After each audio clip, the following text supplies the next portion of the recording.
Para abrir el debate, todos sabemos, hemos ido a hablar de la Agenda 2030 y conocemos el objetivo número 11, que nos habla precisamente de las ciudades y comunidades sostenibles, ¿no?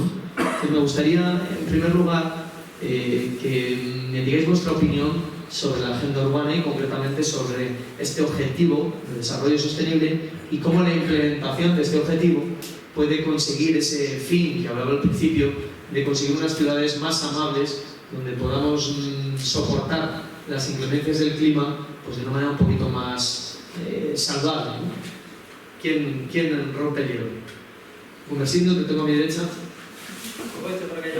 Sí. Bueno, yo no sé si es bueno, gracias por la invitación a la jornada, por supuesto.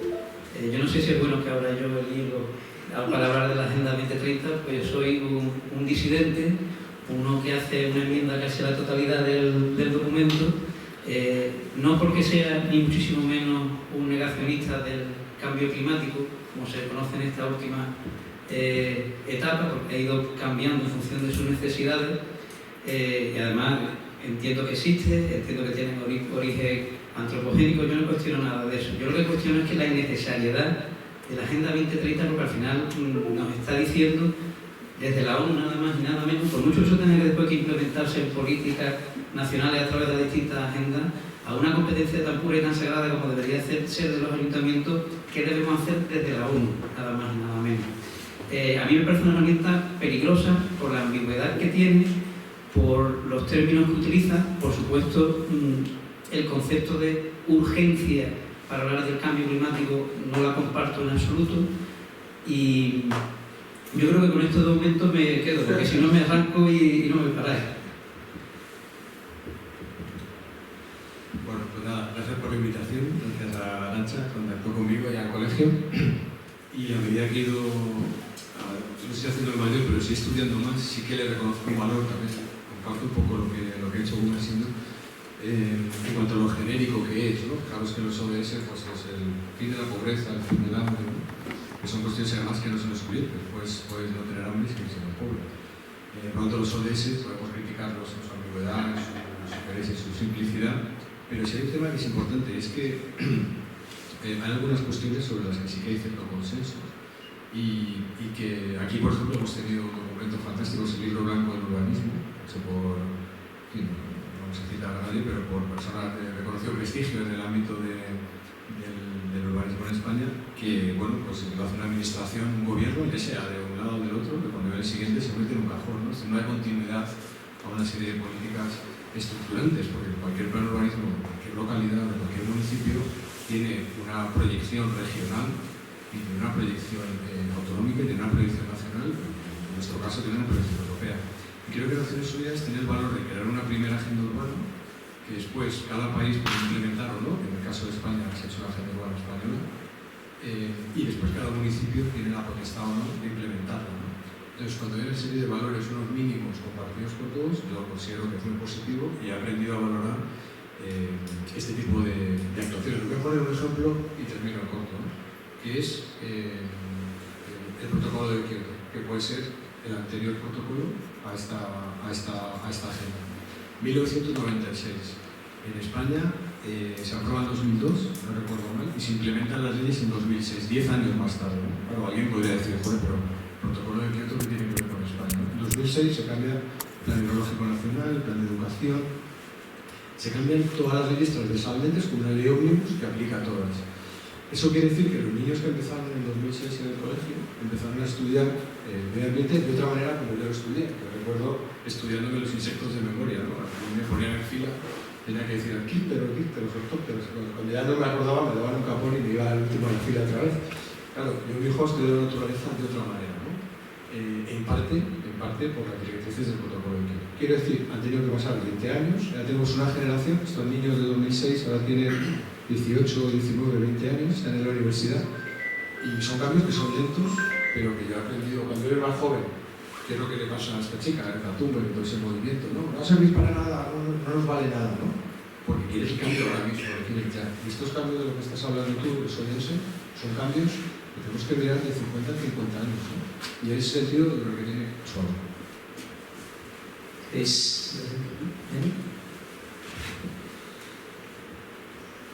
Bueno, siempre se trata de final, pero es que me ha parecido muy interesante la intervención de Gumersindo porque genera debate, que es lo que hace falta, ¿no?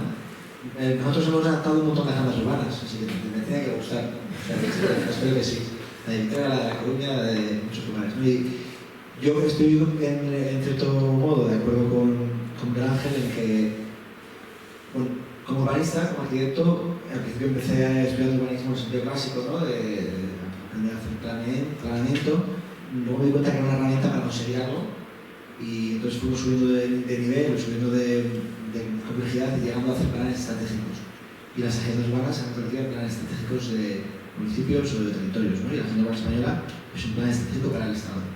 En ese sentido, no ha sido consciente, pero sin quererlo, creo que el urbanismo tiene que usar herramientas que vienen de la economía, en este caso, ¿no? De planificación estratégica, para poder pensar el futuro de los lugares en los que vivimos. Antes de aterrizar y ponerse a pensar si esto va a ser urbanizable o no urbanizable, tenemos que entender por qué queremos hacer eso, ¿no?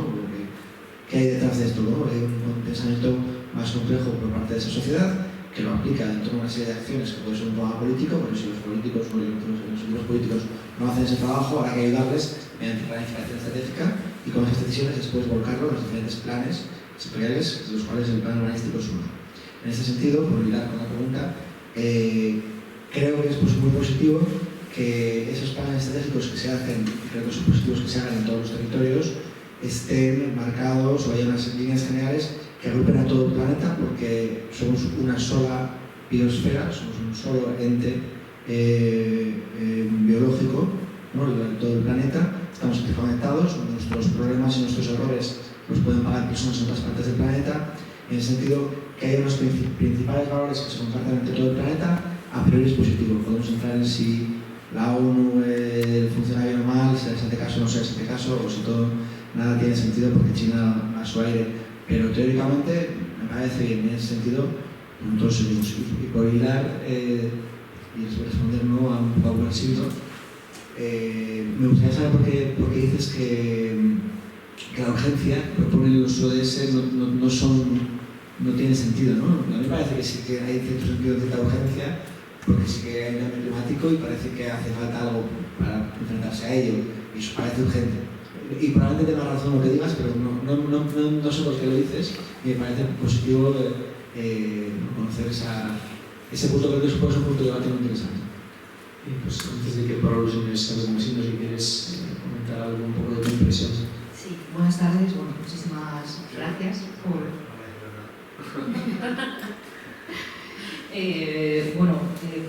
para mí la agenda urbana, los ODS, pues son una carta de intenciones, que yo creo que lo que es un marco genérico que sí que es verdad que nos centra a todos a seguir una línea, que yo creo que es buena, pero es algo muy genérico que cuando nos ponemos a trabajar realmente nos ayuda a lo justo, quiero decir, porque ahí es donde cuando te sientas y te lees, ¿no? Y te lees esas ODS y un poco lo que nos quieren transmitir, al final te transmite lo que nos tiene que dar de por sí el sentido común, lo que tenemos que entender los arquitectos como personas, lo primero, ¿no? Y por nuestra profesión como arquitectos y en este caso como urbanistas, es a conseguir ciudades del futuro mejor, ¿no? O sea, que los que vengan detrás de nosotros puedan vivir mejor que lo que estamos viviendo actualmente.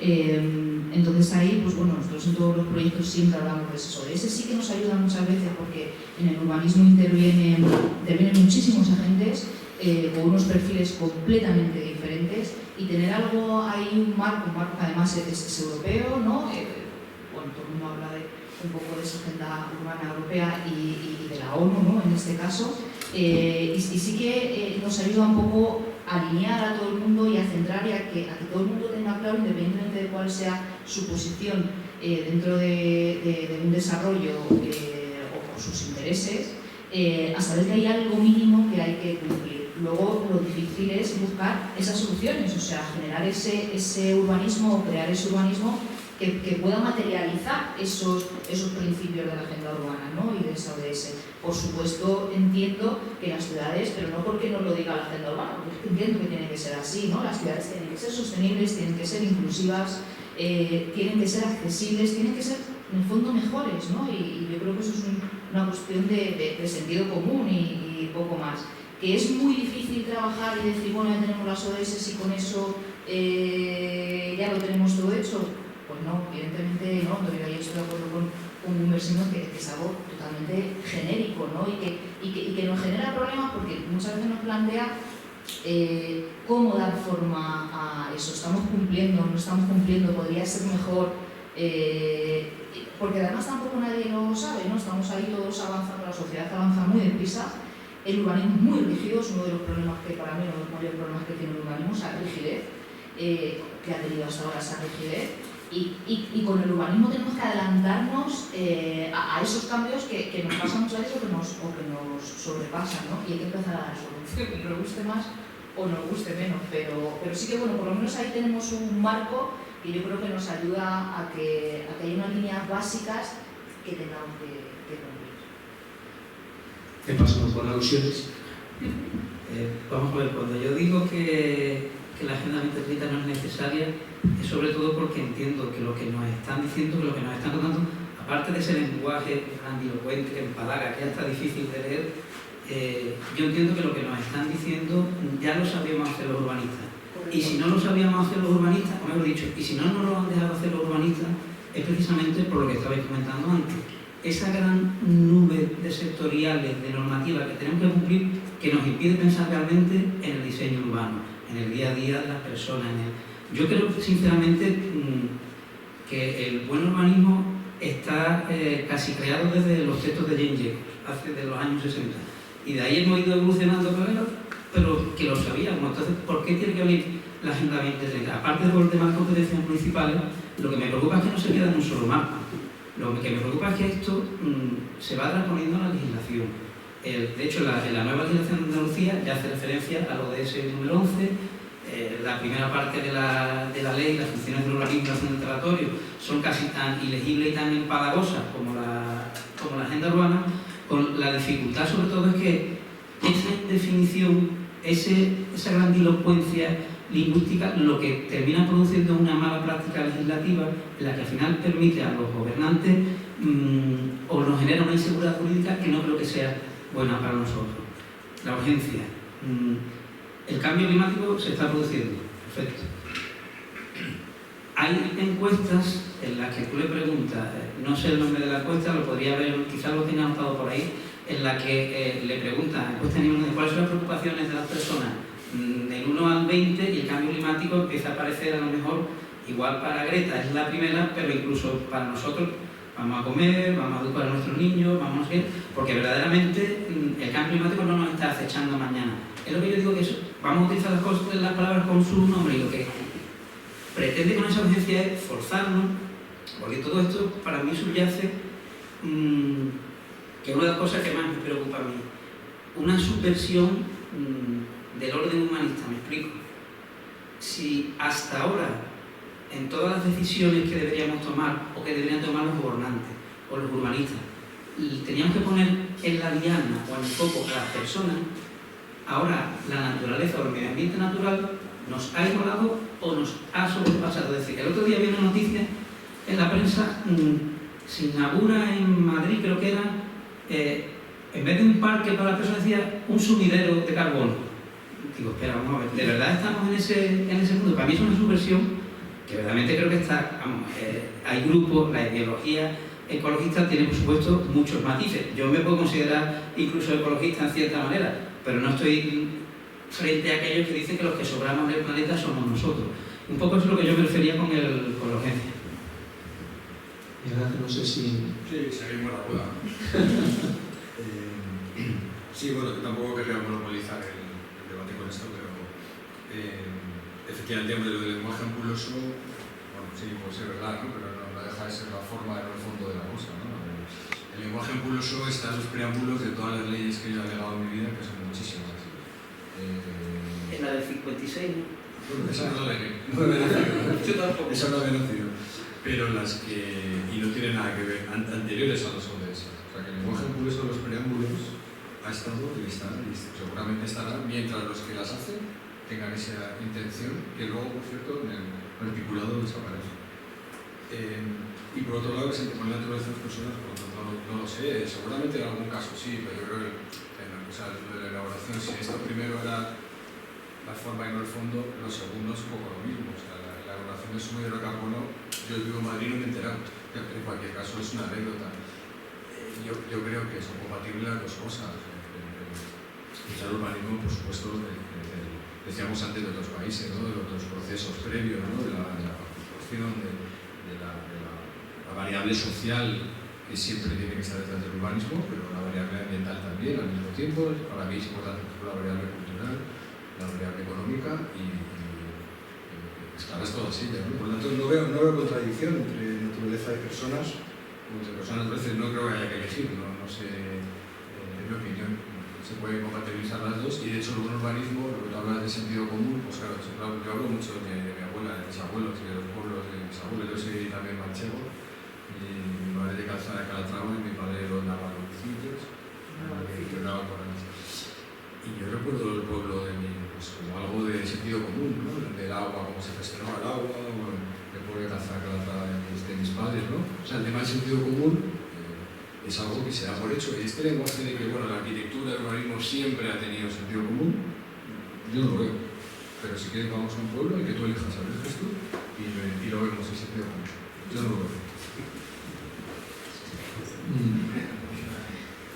Iba a hacer un cambio, un giro de ideas asociado a esto, pero un poco también para ayudarte con el discurso se vea. Por cierto, muchísimas gracias por la invitación.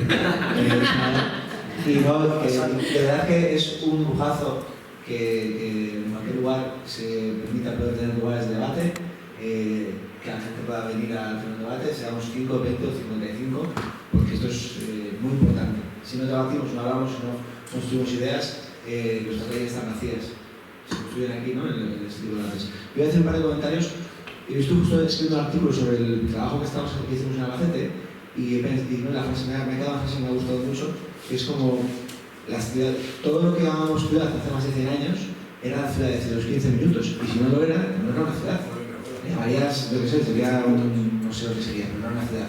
Entonces, ¿qué ocurre? ¿No? Y lo mismo pasa en todo, ¿no? Ese sentido común histórico ha cambiado y un poco por llevar la contra como siendo, me parece que también es divertido, ¿no? Han cambiado mucho los tiempos y somos mucha población, ¿no?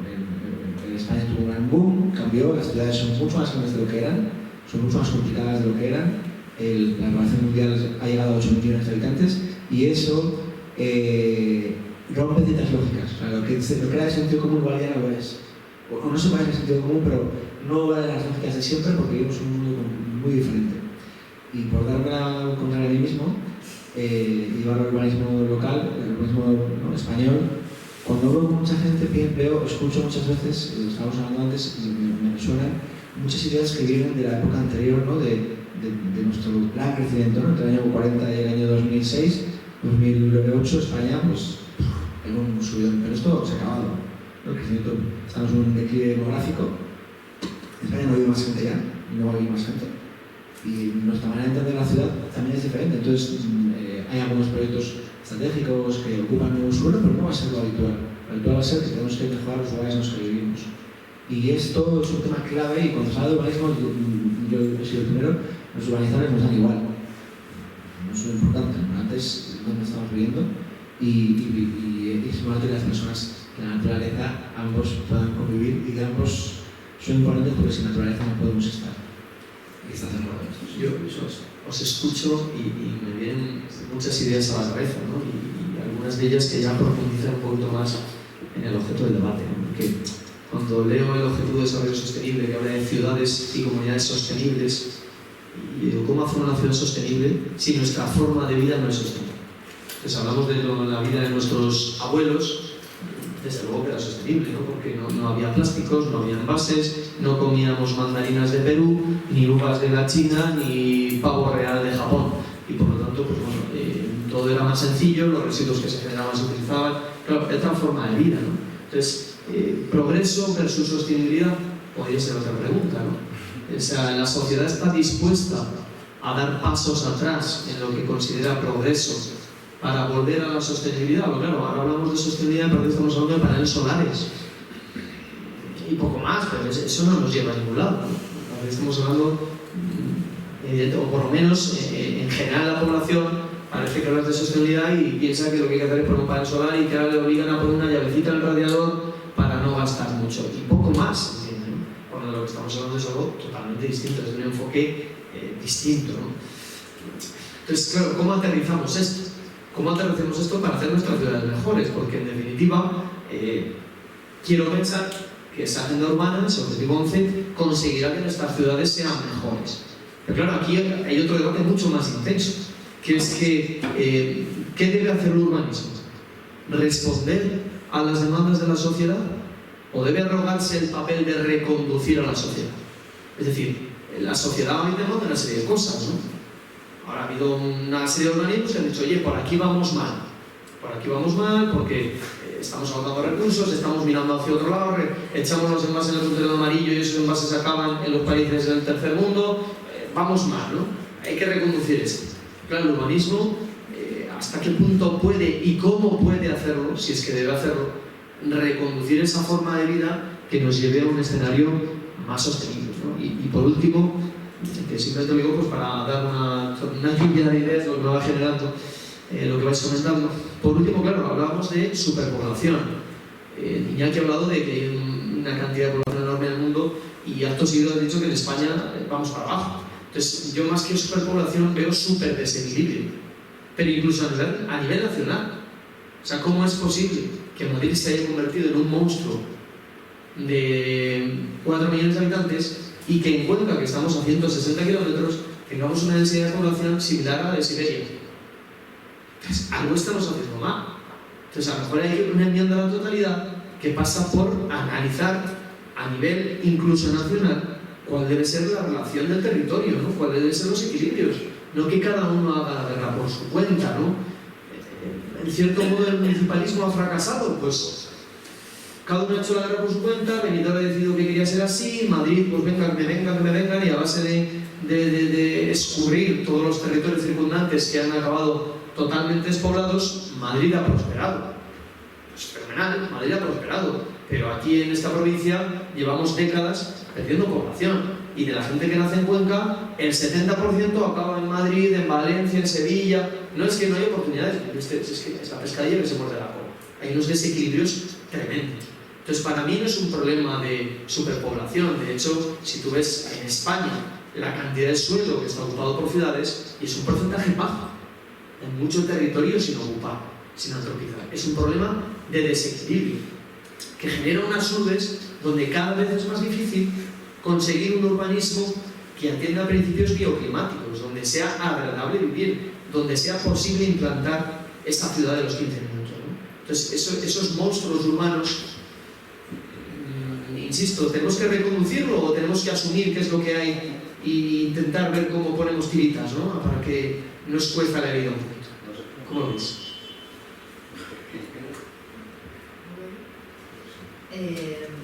Bueno, es que estamos hablando de cosas muy complejas. El urbanismo es muy complejo en sí mismo, con diferentes escalas. Efectivamente, lo que hay que buscar siempre es un equilibrio y y eso es lo que tiene que buscar el planeamiento.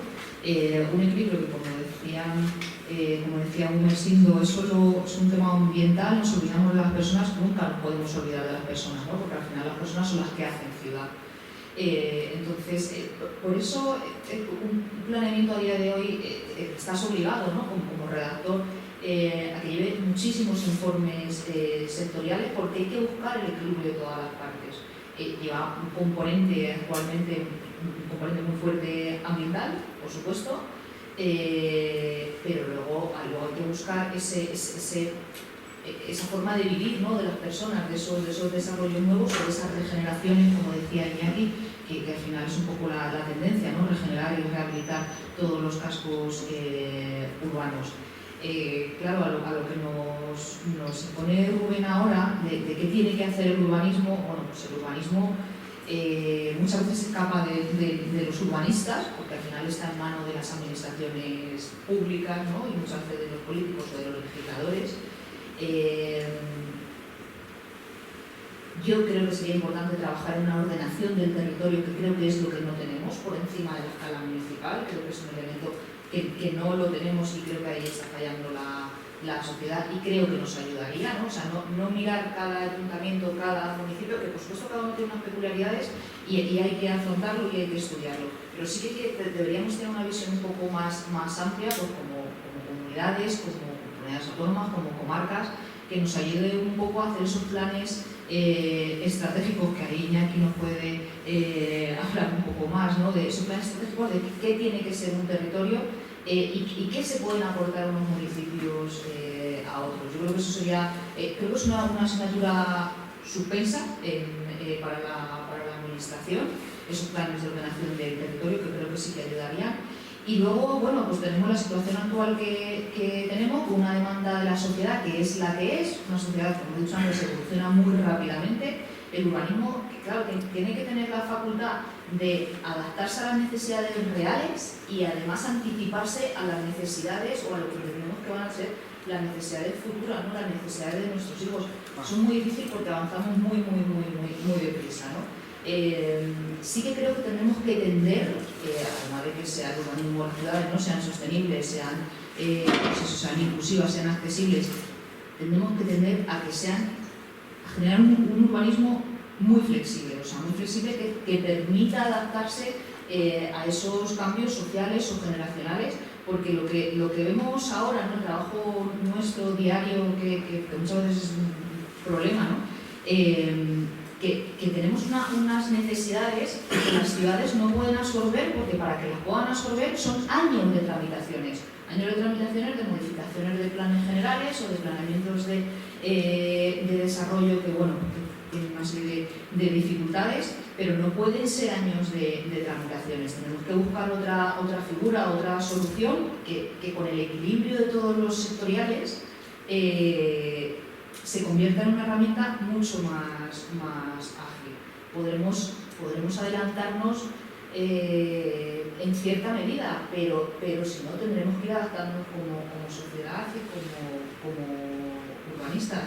Ahí los planes estratégicos yo creo que juegan un papel muy importante, pero creo que habría que subir la escala, que para mí ahora mismo es uno de los fallos que tenemos en Madrid. Es que es muy evidente porque, claro, las ciudades son tan grandes que van creciendo y al final es como unas interactúan con las otras. Nosotros aquí en Castilla-La Mancha, que estamos como más aislados, ¿no? Los pueblos están normalmente más aislados, pues a lo mejor lo notamos menos, pero todos esos ejes vertebradores de Madrid que ya entran, ¿no? En Castilla-La Mancha, toda la zona de la A2, en Guadalajara, la zona de la A4, Toledo, al final hay que tener unas políticas urbanas más globales y que nos ayuden a crecer de una forma equilibrada, ¿no? Equilibrada y que aporte a los municipios y a la sociedad. Pero creo que hay que subir un poco la escala de trabajo. Yo comparto, por supuesto, el tema de la flexibilidad. El problema es que cuando queremos utilizar el urbanismo como herramienta para solucionar una serie de problemas, y el urbanismo es todo menos flexible, es imposible hacer absolutamente nada. Cuando tú dices, hacemos cada uno la guerra por nuestra cuenta, es que tampoco es cierto, porque al final, desde la legislación autonómica, impone un único modelo de ciudad. Tú no puedes, no sé si pasa aquí, pero antes en Andalucía teníamos un tope de edificabilidad, por ejemplo, igual para todo el término, para toda la comunidad autónoma. Eso al final es homogeneizar el modelo de manera que si una ciudad quiere competir con el vecino para atraer habitantes, actividad, etcétera, etcétera, no puede ni por plaza ni por el tipo de herramientas que tenemos en mi opinión. A ver que sin gafas veo muy poco ya. Que otro de los problemas que creo que existe a la hora del urbanismo es que ¿por qué no escuchamos más a quién le duele? Me explico. Breve anécdota, un técnico municipal no diré de qué municipio decía: yo es que tengo un montón de problemas todos los días. Pero ¿sabes qué pasa? Que al final ninguno es mío, porque está tratando con los problemas del otro lado del mostrador. ¿Qué quiero decir con esto? Al final la administración y los políticos, según el grado de implicación, pues le dolerá más o le dolerá menos los resultados que consigan en su ciudad, aunque ya sabemos que tienen el cortoplacismo de las elecciones, etcétera, etcétera. Pero verdaderamente a quien le duele es a quien puede invertir, pone su dinero encima de la mesa para hacer un desarrollo, para no hacerlo, para elegir el modelo de ciudad. Yo estoy convencido que si yo tuviera que hacer un nuevo desarrollo en algún sitio, ante mi bolsillo, en Cuenca, pues me intentaría reunir con un equipo, yo como actor privado, con un equipo como por ejemplo vosotros, y seguro que sacaría un sitio que terminaría viniendo la gente de vivir a Cuenca. Pero como eso no le duele al de la administración pública, al que redacta el plan, por lo que hemos dicho, por el problema del instrumento que tiene que utilizar, por los plazos, por una serie de cosas, así que es muy complicado. Es que tenemos unas herramientas que no son útiles. Una cosa que me he dejado antes en el tintero cuando decíamos en qué está la naturaleza por encima del hombre. Muchas veces cuando no se aprueban los planes generales, o se anulan, mejor dicho, se ve, o sea, es muy difícil ver el lucro cesante que tiene ese tipo de anulaciones, porque no es tangible y no se ve. ¿Cuántos planes generales, cuánta prosperidad se ha dejado de crear por culpa de las anulaciones de planes generales en todo el territorio nacional por problemas medioambientales, por informes medioambientales? Igual digo cientos y no me equivoco. Eso es una prosperidad que va en contra de las personas por proteger más el medio ambiente. Yo voy a saltarme a mi Ángel para que sea más ágil esto, ¿no? Si no va a ser rígidos. Bueno, yo voy a comentar un par de ideas y aquí, pues perdóname, siento que otra vez me parece. Me ha asustado un poco esto último que has dicho, que es asociado prosperidad al desarrollo del suelo, que es una cosa que a mí puedo entender en África, pero no en España a día de hoy. O sea, en según qué municipio está seguro que sí. Hay un montón de inversiones paralizadas en muchos municipios por culpa de planes anulados. Sí, y esto quería explorar mucho porque ya también está ayudando en este sentido y estoy de acuerdo en que hay cosas que son muy positivas para la sociedad que deben ocurrir y que hay, bueno, todos sabemos el desastre que significa esas anulaciones de planeamiento por de forma, es una cosa aberrante legalmente que han dicho hoy, la ministra dijo ayer que van a cambiar la nueva ley del suelo, con lo cual bueno, nos alegramos, eso es ridículo. Pero efectivamente yo ahí, uniendo las dos ideas que como preguntabas y les comentabas tú, es un tema que me parece muy delicado. Si el urbanismo debe reconducir, ¿no? O debe ayudar a que tengamos sociedades más sostenibles. Nosotros somos técnicos que en nuestro trabajo hacemos lo mejor posible, lo hacemos muy sostenible, muy próspero y todo muy bien, seguro. Pero nosotros somos una herramienta de la sociedad. Y por eso yo no entiendo mi profesión sin ser activista. Porque, o sea, en el sentido de que yo creo que las sociedades deben ser de este modo, la sociedad decide lo que quiere hacer en su territorio y yo le digo lo que creo que tendría que hacer y por eso vengo aquí, cuento lo que opino y lo escribo y me empujo, pero soy una cosa pequeñita, ¿no? Pongo un ejemplo. Nuestra sociedad, a día de hoy, demanda de una manera muy amplia la suburbanización, vivir en viviendas unifamiliares aisladas, que pueden ser nuevas, lejos cerca de la ciudad, pero aisladas. Nos manda todo el tiempo en todas las ciudades de España y en todo el planeta, porque es un modelo anglosajón maravilloso que nos ha encantado y queremos repetir. Y yo, como urbanista, tengo que decir que eso es una aberración. O sea, que si tanta población en todo el planeta acaba consiguiendo vivir como quiere, como la sociedad quiere vivir, en viviendas unifamiliares, ¿no? Si nos damos cuenta, acaba como está ocurriendo en muchos lugares, ¿no?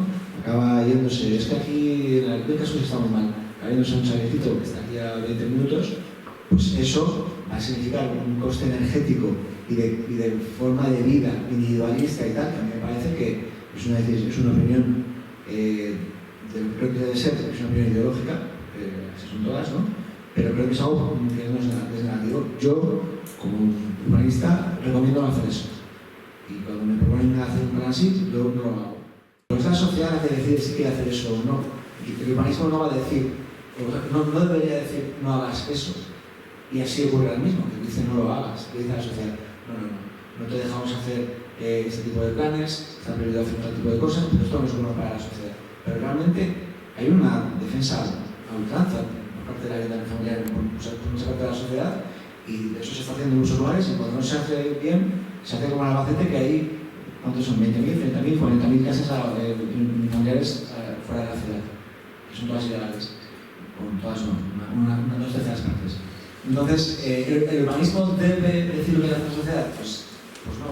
El urbanismo puede aconsejar y puede empujar para que la sociedad quiera hacer una sociedad mejor, pero es la sociedad la que tiene que decidirlo. Sí, bueno, parcialmente de acuerdo con eso. O sea, voy a poner un ejemplo, o sea, me voy a remontar a lo más elemental, ¿no? El otro día escuchaba a Ana Falú, que es una arquitecta argentina, investigadora, ¿no? Y urbanista, y decía una cosa que yo no sabía si es verdad o no, me puse a pensar, ¿no? Decía que el espacio público es la piel de la democracia, ¿no? El espacio público es la piel de la democracia. Esto es así, no es así. Entonces busqué la palabra democracia, ¿no? Y la palabra democracia es brutal. Tiene muchísimas definiciones y hay muchos tipos de democracia, pero en el origen es un sistema de relaciones que nos hemos dado, una comunidad, la que sea, para, entre todos, de manera participada, tomar decisiones sobre cuestiones que nos afectan. ¿Estaremos de acuerdo en eso? Un sistema relacional en el que un conjunto de personas tomamos decisiones sobre asuntos que nos afectan. Esas decisiones en cualquier comunidad de vecinos. O sea, chicos, no vamos a tirar la basura a partir de la 10 porque molesta a tal. ¿Os parece bien? ¿Qué le parece bien? Claro, eso no nos controla a nadie. Eso es que como sociedad hemos tomado una decisión entre todos de no tirar la basura a partir de las 10 porque hace ruido y nos molesta a todos. Eso no es controlar, dirigir, imponer el Estado, no sé qué. Es que eso es una decisión, es que eso es la democracia, se llama así. Entonces, responderá rápidamente a las preguntas. Regreso, pues no tengo a comprar nadie, regreso a los años 60, consumo, el pueblo y tal. Ese es el decrecimiento de los años 60, se cree la TUS, toda esta trofa, que no tengo a comprar ningún político. La idea de crecimiento yo creo que se ha quedado en un plano teórico, que está muy bien y que a lo mejor los estudiamos se interesa el tema del crecimiento. A mí teóricamente me interesa mucho, pero en el fondo ningún ciudadano te va a comprar, deja el móvil, deja el coche, comprate un burro, es decir, haciendo la caricatura, ¿vale? Ningún ciudadano te lo va a comprar. Y eso es un discurso que no tiene recorrido político. ¿Debe el urbanismo conducir las formas de vida? Esa es la respuesta que le daba al principio. Es decir, es que no conduce. Simplemente creo que colectivamente debemos de tomar una serie de medidas a la vista de la evolución, eso que decía aquí, de la situación del mundo como evoluciona. Un ejemplo, la movilidad. En todas las ciudades del mundo se está reduciendo, aquí en España, a partir de 50.000 habitantes, las zonas que llaman de emisiones cero, llamarlo como quieras. Reducir el impacto del coche en las ciudades. Madrid es una boina de contaminación. Cuando te alejas, yo vivo en Getafe, vivo en el sur, y todos los días si voy para allá, por suerte tengo el estudio a 500 metros y yo voy andando a casa y tal, pero los días que voy a Madrid, yo veo la buena, sigue estando allí. Entonces, bueno, es un tema de salud, tú proponías el tema de la salud, pues la gente que está metida en Madrid, que no lo ves, pues está respirando eso. Entonces es un tema de salud que creo que colectivamente nos hemos dado la decisión de decir, oye, hay una tendencia en todas las ciudades del mundo de sacar coches de la ciudad. En el siglo XX hemos metido, recuerdo las grandes operaciones urbanas para meter coches en las grandes ciudades, y ahora los estamos sacando. Pero eso es una imposición, lo pregunto, es una imposición, es una determinación colectiva que hemos tomado a la luz de los problemas de salud y el gasto que tenemos en salud que se provoca y de las muertes que provocan. Bueno, podemos verlo de muchas maneras, ¿no? Pero a mí me parece que no reconduces nada. Simplemente creo que nos tenemos que juntar como sociedad. Aquí en España somos 40 millones, cada uno que vea cómo nos juntamos para tomar decisiones, pero piense cómo lo hacemos y de alguna manera tomarlas para el bien de la comunidad, ¿no? respecto al super desequilibrio, claro, eso es muy complicado. Yo creo que estoy intentando compilar los planes estratégicos del urbanismo regional, ¿no? En Madrid, claro, yo perdonar que sea Madrid céntrico, solo hablo de Madrid, pero o en Londres, si me da igual. Claro, ¿qué pasa? Que Londres genera un porcentaje del Producto Interior Bruto del Reino Unido salvaje. Y aquí en Madrid, pues lo que en Madrid, en España, pues podríamos ver dónde se genera el Producto Interior Bruto. Ese es el problema. Que si te vienen ahora con el Brexit 80 grandísimas compañías británicas, quieren un aeropuerto a 5 minutos, una red de metros, una seguridad jurídica, yo no sé qué, te lo dicen lo que quieren, está en un listado. Y si no me voy a Frankfurt, si no me voy a Berlín, o si no me voy a Oslo. Entonces, hago un estudio, hace una compañía que se llama no sé cómo, que te hace un estudio y te dice dónde tienes que ir. Entonces, es un problema de Producto Interior Bruto. Yo ese creo que se arregla con el urbanismo, yo lo arreglaría desde el punto de vista del plan estratégico de urbanismo regional. En otros sitios del mundo sí que pasa. O sea, tú dices, Madrid son 4 millones de habitantes, Madrid son muchos más. O sea, solamente en el sur hay 5 municipios que somos 1 millón de personas. Que todos los días, con una especie de horda, sube y baja, una respiración. Y arriba son otro millón de personas, ya son 6. ¿Hay algún urbanismo que conecte Getafe con Leganés, con Pozuelo, con Madrid? Que yo sepa, no. Ahí ni aquí tú el mejor. No, Madrid no tiene plan territorial desde los años 60 porque no le da la gana. Vale, entonces, dicho esto, esa es una solución. Y a partir de ahí, perdona, pero la agenda urbana de Naciones Unidas tiene una agenda urbana española que habla de eso, que habla de la conexión urbano-rural y que está basada en una serie de indicadores, digo, porque no es un trabajo que sí, que yo estoy de acuerdo con conversión del lenguaje ampuloso, pero después de eso hay una serie de indicadores exhaustivísima para cada uno de los cuales hay una serie de acciones exhaustivísimas. ¿Vale? Entonces, en la parte de la conexión urbano-rural podríamos entrar, de hecho lo podemos buscar ahora mismo y ver cuáles son las herramientas que nos están proponiendo. Es verdad que la agenda urbana española no es de obligado cumplimiento, eso es voluntaria o es recomendativa, es una recomendación, pero creo que es un buen comienzo. Creo que es un texto bastante interesante que se ha trabajado mucho tiempo, muchos años, ha tardado mucho en salir, acordaros, ¿no? Los años que estuvimos, sale en enero, ¿no? El año que viene, luego el otro, porque se pensó bastante, ¿no? Y bueno, no voy a contestar a todo, que si no monopolizo, porque ya se acabó de hechas preguntas muy difíciles, luego seguimos. ¿Queréis no sé, de verdad que no quiero decir nada sobre la democracia? No me lo veo. Conociéndose que no me de la lengua. ¿Y definición de diccionario? No, de hecho, el problema de la democracia es la sobrevaloración de la democracia. Por supuesto, la democracia es una herramienta muy útil, pero una democracia tiene que partir, por supuesto, como el ejemplo que te he puesto, una comunidad de propietarios tiene un estatuto muy claro que dice cuáles deben de ser los derechos inalienables de todos los ciudadanos. A partir de ahí hay una serie de decisiones que las podemos tomar en grupo. Mi preocupación es que se han dejado demasiadas decisiones a la democracia cuando otras no deberían de estar ahí. Ese es el problema. Y aprovecho el tema de la comunidad de propietarios porque a mí me hace... Bueno, no, ahí no voy a entrar. Sí, me voy a entrar otra cosa. Hace gracia porque yo también me considero un activista, posiblemente, en sitios distintos, pero cuando me pregunta la gente, no, yo soy activista de la libertad, por eso escribo mi blog y doy la batalla siempre que puedo, ¿no? La suburbanización, por supuesto, es un modelo de ciudad ineficiente energéticamente, etc. Prohibirla, tú has dicho que no, me parece correcto, tú si tuviese en tu mano sí, pero que cada uno, digamos, si tuviese en tu mano, no, da igual. El tema está en que lo que sí estoy de acuerdo y posiblemente coincidamos, yo es que digo, quien quiera elegir ese modelo de vida, que lo elija, lo que asuma el costo. Que no puede ser... Asumimos todos. Efectivamente, ahí estoy totalmente de acuerdo contigo, ese es todo el problema que tiene el sistema pluralístico español. Pero el problema es que genera el sistema. Esa pretendida igualdad de todo el mundo hace que en ese caso que genere una desigualdad. Yo ahí estoy de acuerdo contigo, pero permitiéndolo y asumiendo los costes. Y quien quiera vivir así, que lo viva. Voy a abrir otro melón, porque veo que este se ha agotado. Vamos a ver. Yo creo que no sé qué opinaréis vosotros sobre las leyes urbanísticas. Tengo una ligera idea en base a los comentarios que se han ido haciendo. Pero está claro que, o yo creo que estamos de acuerdo en que tenemos una legislación urbanística en general en las comunidades autónomas que bebe casi todas, de la del 76, de la del 92, cada vez se van distanciando un poquito más, ¿no? La última fue Baleares, en los casos de la legislación completa. El caso es que tenemos unas legislaciones que se han preocupado principalmente por la cantidad.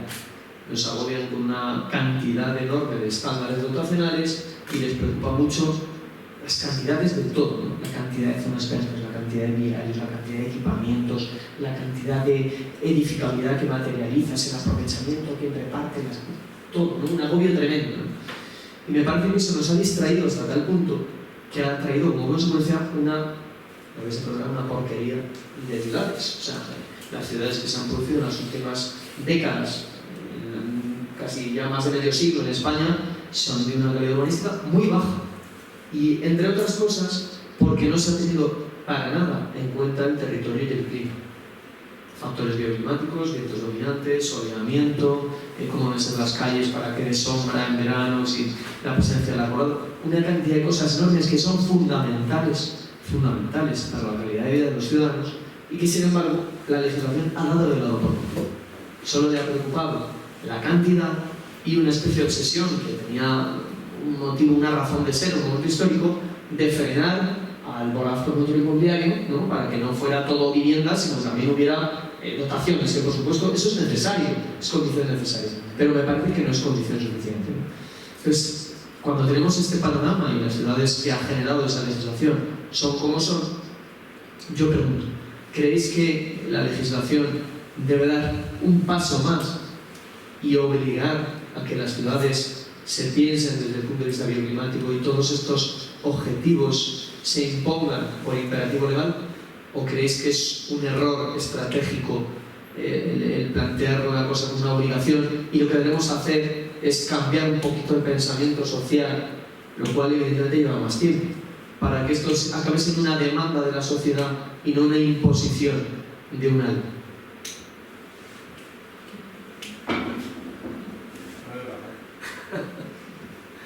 ¿Se atreve? Sí, claro. Sí. ¿Para quién no se atreve? Vale, pasemos peligro. O sea, yo la pregunta está en poner versus seducir, que estaba apuntando aquí, ¿no? Imponer o seducir es muy interesante y la hemos debatido muchas veces, ¿no? Claro, siempre es mejor seducir a alguien que imponerle algo, ¿no? Seducir es hacer que el otro participe del mundo. En este caso sería muy interesante, pero lo veo muy difícil. O sea, nosotros nos hemos puesto el casco, hablando de la conversación motera que hemos tenido, nos hemos puesto el casco cuando nos han obligado, nos han puesto a la multa. Aquí está, eso era más joven y los moteros que hemos estado hablando antes, pues íbamos sin casco porque era obligatorio. Yo tenía 15 años, hasta que nos dijo, oye, como te vuelvas sin casco te caen en la multa. Y todo el mundo ya con el casco, pero porque nos gustaba, no porque nos gustara, ¿no? Fíjate si éramos cafres, yo primero, ¿no? Entonces yo creo que lo que estábamos hablando de ratios de sus calidad, tiene que ver con un modelo de normativa, que lo hemos debatido muchas veces en el Consejo y en otros sitios, un modelo de normativa prescriptiva frente a un modelo de normativa prestacional. El modelo de normativa prescriptivo lo que te dice es edificabilidad, tienes que asumir los ratios de equipamiento, los ratios de bla bla bla bla, es decir, son numéricos, lo que te ha hecho cuantitativo. El modelo prestacional te dice lo que tienes que tener. Si yo te digo, mira, en estas 200 hectáreas tienes que generar tanta energía, tienes que alojar tanta vivienda, tienes que tener tantos puestos de trabajo y tienes que generar tanto Producto Interior Bruto al año. Búscatelo bien. Eso es prestacional. Diciendo lo que yo quiero generar ahí. No te estoy poniendo ninguna restricción, que es lo que yo me encontré, os contaba la comida en Noruega. Pero fuimos allí a hacer un proyecto y no había edificabilidad. Entonces el arquitecto español ahí se queda como... ¿Qué hago? Es imposible, es un sueño, ¿no? Sí, pero es muy curioso que yo, a mí, fíjate, un arquitecto español, pues ya porque ya van por 5 proyectos que la administración pública me echa para atrás. Porque luego hay unos criterios que ellos tienen. Es decir, no hay una regulación prescriptiva, es prestacional. Por ejemplo, un tema prestacional muy interesante es que no puedes generar sombras a ningún otro edificio. Entonces tienes que llevar unos modelos de sombreamiento. Claro, en los países escandinavos no me acuerdo, hace años, ¿no? Era el 21 de julio, tienes que calcularlo, y el 21 de marzo. Luego a partir de marzo les da igual. O sea, hay como 6 meses que les da igual, pero hay 6 meses que no puede haber una sombra y es un sol muy horizontal. Eso es como una ley sagrada, que son temas climáticos. Y luego hay unos procesos participativos gigantescos previos porque tienen esa cultura. Y aquí lo tenemos. En Holanda también me llamó la atención este tipo de urbanismo más prestacional, porque vas por, yo recuerdo ir en bici, pues de Delft a La Haya, no sé si fue el año que fuimos juntos, no recuerdo, con un grupo de alumnos, pasando por bloques de vivienda, los generadores, invernaderos, pero bueno, ¿qué normativa hay aquí? ¿Esto es residencial? ¿Esto qué es? O sea, ¿cómo puede haber un aerogenerador de 100 metros al lado de bloques de vivienda, con unos invernaderos de producción de flores, pero de miles de flores, no 4 invernaderos, sino producción industrial de flores, con más vivienda, con un río que pasa? ¿Qué normativa es esta? Claro, es muy interesante, ¿no? Por lo tanto, yo, en ese sentido, creo que funciona mejor la normativa prestacional, creo que genera entornos de mayor calidad paisajística, además con una calidad paisajística alucinante. Estamos hablando de un sitio que tenía unos problemas diferentes, de niveles del mar, etcétera, ¿no? Con unas alertas, etcétera, pero desde luego, la condición paisajística y bioclimática que tú reclamabas está en porque no se puede permitir no cumplirla. Aquí en España, fíjate que antes de decir, oye, pues tener sol en el sur en invierno, sería algo fantástico para cualquier edificio en España tener el sur en invierno y bueno, a veces está que no lo tenemos, ¿no? No nos hemos preocupado de otras cosas, ¿no? Por lo tanto, yo creo que habría que regular eso de alguna manera, o si lo dejamos al arbitrio, no sé cómo solucionarlo eso. No me extraña que no hayas entrado. Bueno,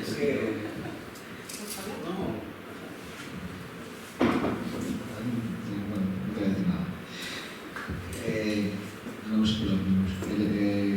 Yo estoy de acuerdo en que, como dices, la legislación pone muchos números y yo lo que siempre digo, efectivamente, es como, joder, me acabé la carrera en 2008. Y entonces dije, acabé y dije, mira, pues ya está todo hecho. Me vuelvo a mi casa, porque se construyó todo. Y un urbanista nos han hecho muchas ciudades después de 2008 en España. Y digo, joder, si con toda la legislación que existe, con todo lo que he estudiado, con todo lo que he mirado, se han hecho estas ciudades de mierda, que habría, o sea, o si es que sobra algo, pues hubiese hecho falta mucho más. Entonces te das cuenta de que hay un problema, ¿no? Entonces, la clave que yo he entendido después tiene que ver también con un punto de vista más de cómo somos como cultura y como sociedad y que hemos valorado mucho más, en este caso, ser garantistas, que nadie se pase de listo, no nos fiamos de nadie. Entonces, la ley dice, esos son los números, nadie se va a pasar de listo. El dinero que se va a repartir lo máximo es este. Y así nadie piensa que el vecino le está robando. Pero no entendemos que lo que estamos haciendo no es repartir dinero, es construir los hábitats en los que vamos a vivir. Y que es algo mucho más complejo. Entonces, yo sí creo, y creo que estamos todos un poco de acuerdo, que debe haber alguna serie de valores básicos. Por si alguien que llega allí, pues no sé. Lo normal es que todos los profesionales hay que firmar un proyecto, ¿no? Y que todo profesional sabe lo que puede hacer. Pero que hay valores básicos pues para evitar más un poco locas. Pero que tienen que ser muy básicos, ¿no? Comentabas antes de la edificabilidad. Yo sí entiendo que puede haber una edificabilidad máxima con 30 viviendas de hectárea como máximo, ¿no? A partir de eso ya sabemos que es congestión. Y por debajo de 0,2 viviendas hectáreas son en zona rural. Yo qué sé, como básico. Y que sin embargo haya un debate muy grande sobre la calidad de los proyectos, ¿no? Hay un debate al que yo no asistí, que ocurrió en los 90, en el urbanismo, que era el proyecto urbano, Barcelona, y el planeamiento urbanístico, Madrid, ¿no? Como que era esa especie de... me han contado que estaba ahí. Y a vista está de que Barcelona tiene muy buenos barrios, tiene buenos espacios públicos, tiene buenos lugares, tiene sus problemas, pero creo que tenemos que volver a darle valor al diseño urbano como tal y que sea una parte. Los arquitectos hacen edificios y los urbanistas pintamos de colores sectores. ¿Y quién hace los proyectos urbanos? Yo no conozco a nadie que haga proyectos urbanos, sí, conozco a algunos, pero no son buenos.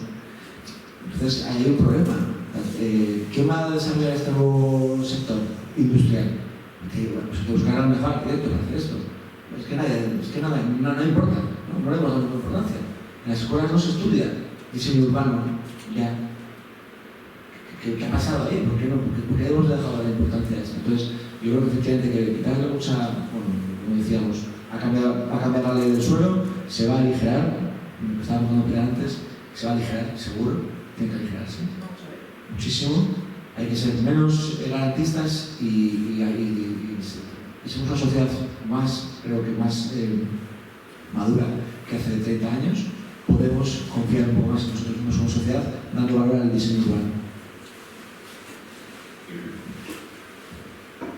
Yo creo que para los urbanistas, a día de hoy, la legislación urbanística que tenemos es un problema, y no sé si estáis de acuerdo conmigo, es un problema en sí mismo, es el problema, yo creo, además de otras muchas cosas, del resto de la legislación sectorial, que al final nos toca también pelear con ella todos los días, pero la legislación urbanística es que tenemos un organismo rígido porque la legislación es totalmente rígida, efectivamente de cantidades, que a mí es una cosa que me parece, os diría que aberrante, o sea, porque no podemos tener una legislación en un territorio tan dispar como Castilla-La Mancha desde una punta a otra y tener la misma legislación urbanística, ¿no?, para todo el territorio,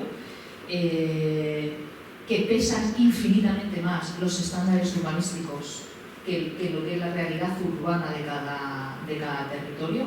Y mientras sigamos teniendo esa legislación, que yo entiendo que también es muy difícil legislar, ¿no?, y tomar ciertas decisiones, pero que mientras no cambiemos eso, es muy difícil que podamos avanzar con el urbanismo.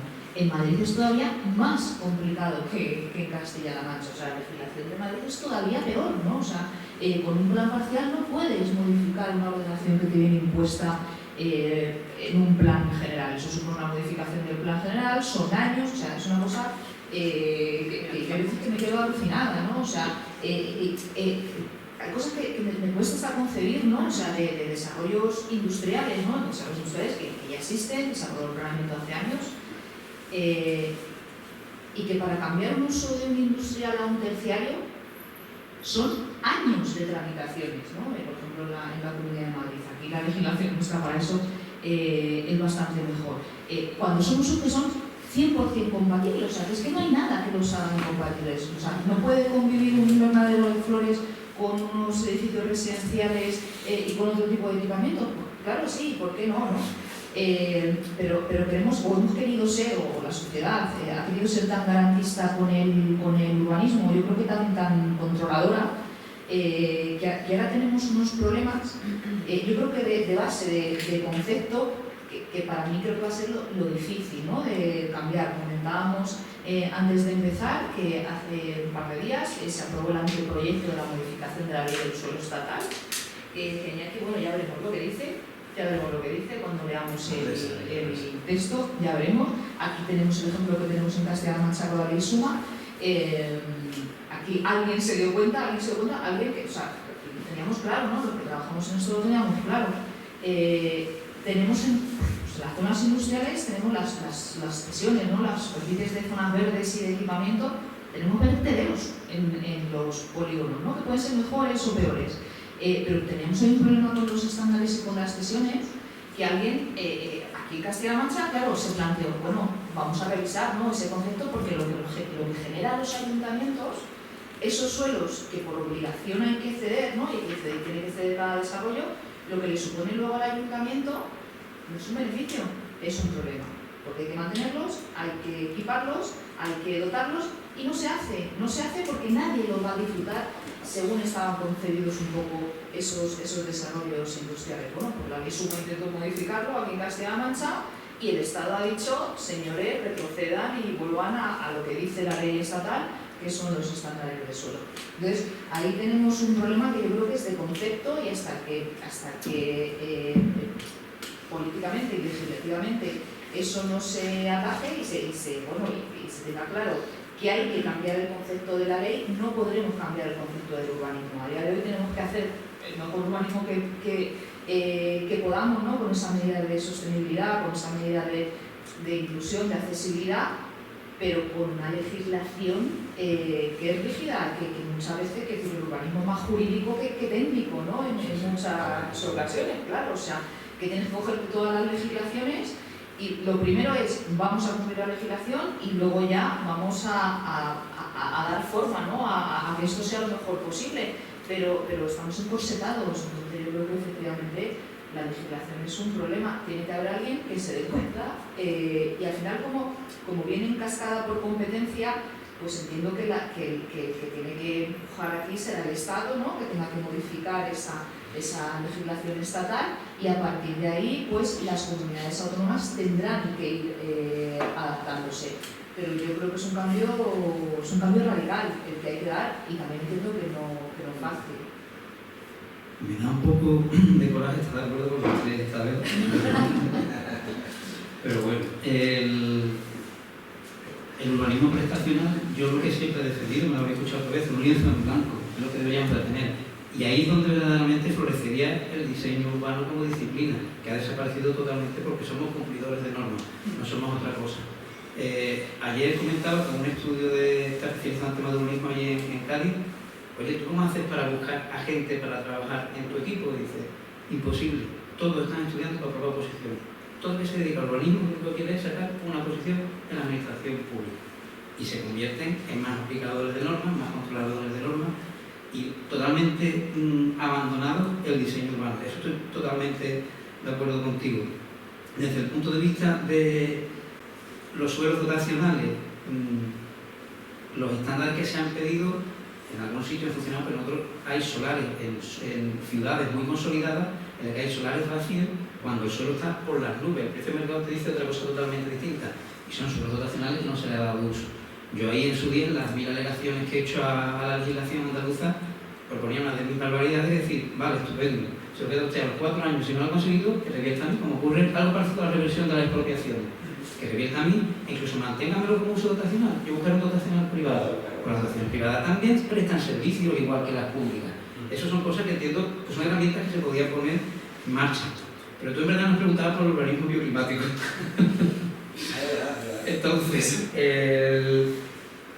ahí quiero arrojar dos ideas. Una, por supuesto, desde comillas Vitruvio lo decía, las ciudades tienen que orientarse, segunda, lo del asoleamiento me parece perfecto, por supuesto que sí. Para mí, si para algo es legítimo la intervención pública vía urbanismo, es para temas de salubridad y seguridad.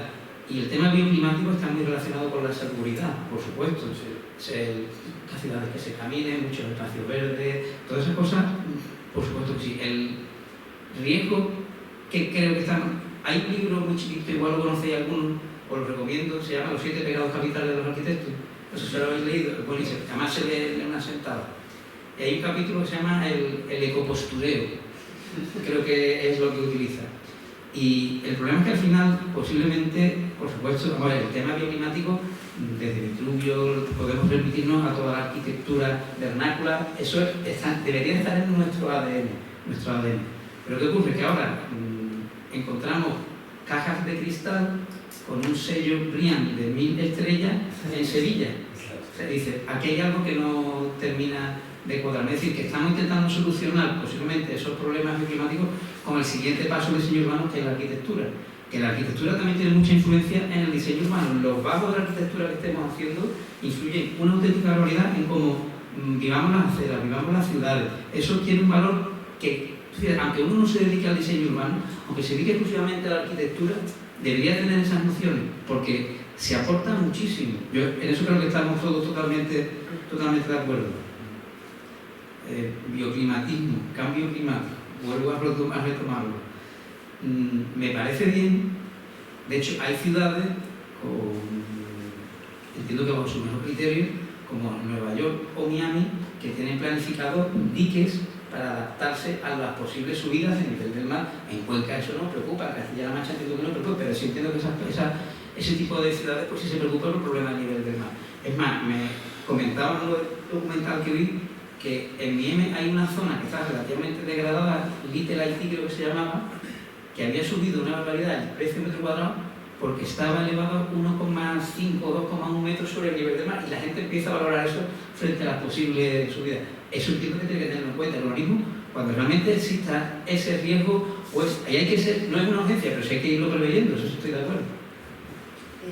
Yo creo que no le hemos contestado a Roberto.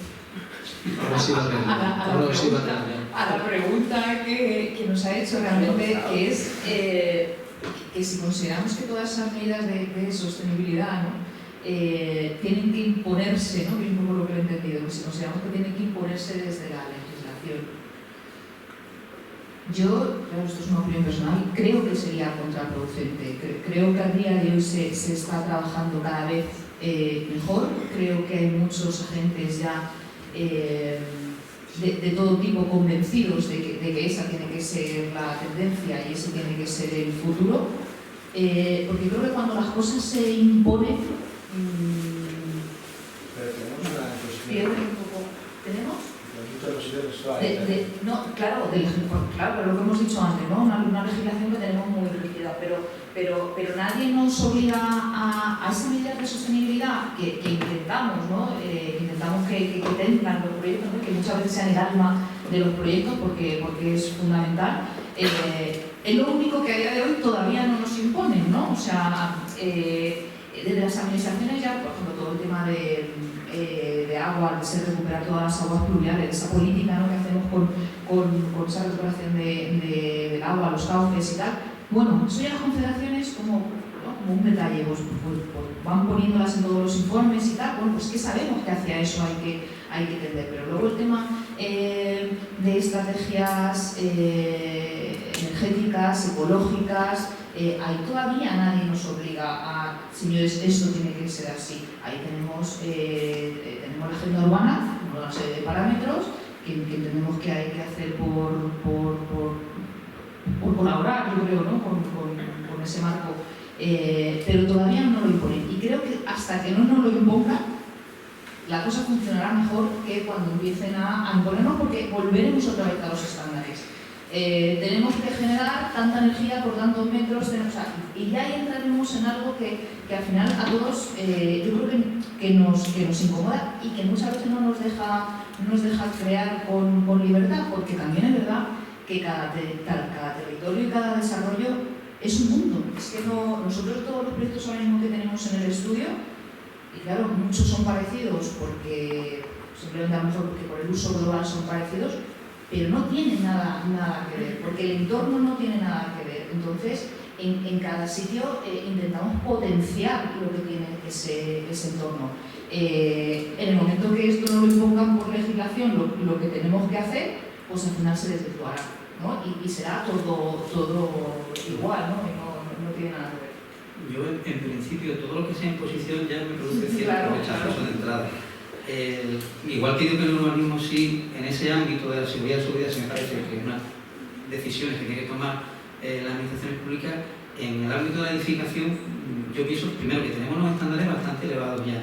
Además son prestacionales, que es lo que dice precisamente la ley y el código técnico.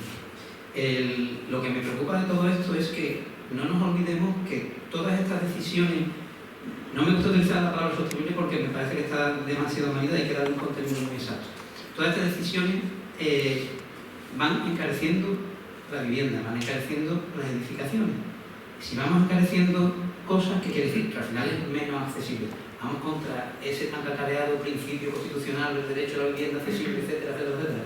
Y en ese sentido, creo que si hay algún culpable de que la vivienda termine siendo no accesible, precisamente es la administración, por imposiciones que se pueden poner de carácter prestacional o por imposiciones, porque desde el urbanismo sí, obliga a hacer una organización de determinadas características con solares que no valen para nada, eso está costando dinero también y eso al final lo paga el mismo, el comprador de la vivienda. Bueno, si me permites, es que de algo que todavía no hemos hablado aquí, que es importantísimo, la sostenibilidad económica. Quiero decir, es que eso es otro factor de los proyectos tan importante como la sostenibilidad medioambiental. Quiero decir, los proyectos tienen que ser económicamente viables y sostenibles, no solo en su ejecución, sino en su mantenimiento. Y eso muchas veces, pues claro, entra en conflicto con otra serie de condiciones o de características. Eso en principio yo creo que la legislación lo pretende ya, saber lo que va a costar el mantenimiento de esa organización, los impuestos que le van a generar, etc. Pero aprovechando, yo no sé si lo dije en la anterior, os pregunto, ¿alguien, a lo mejor en Estocolmo, si lo hay, no lo sé, ¿alguien ha visto alguna vez un plano, en un planeamiento, un plano de precio, de zonas de precio de las zonas más calientes, en un planeamiento urbanístico? Porque ahí nos está diciendo claramente qué tipo de ciudad es la que quiere el ciudadano, porque al final uno demuestra su preferencia, está dispuesto a pagar más por ello, si no, no lo hace. Ese tema económico, en cierta manera, ha estado olvidado y a la hora del diseño urbano no entiendo por qué se utiliza esa herramienta. Nosotros sí que la tenemos. Pero no fue un plan. Acabamos de hacer el modelo de ciudad de Santander y es fundamental el plano de rentas y precios de suelo, porque marca qué ciudad existe en el económico, ¿no? Dónde vive la gente que puede vivir, en qué lugares, y cuánto gana la gente, cuánto puede ganar en qué lugares.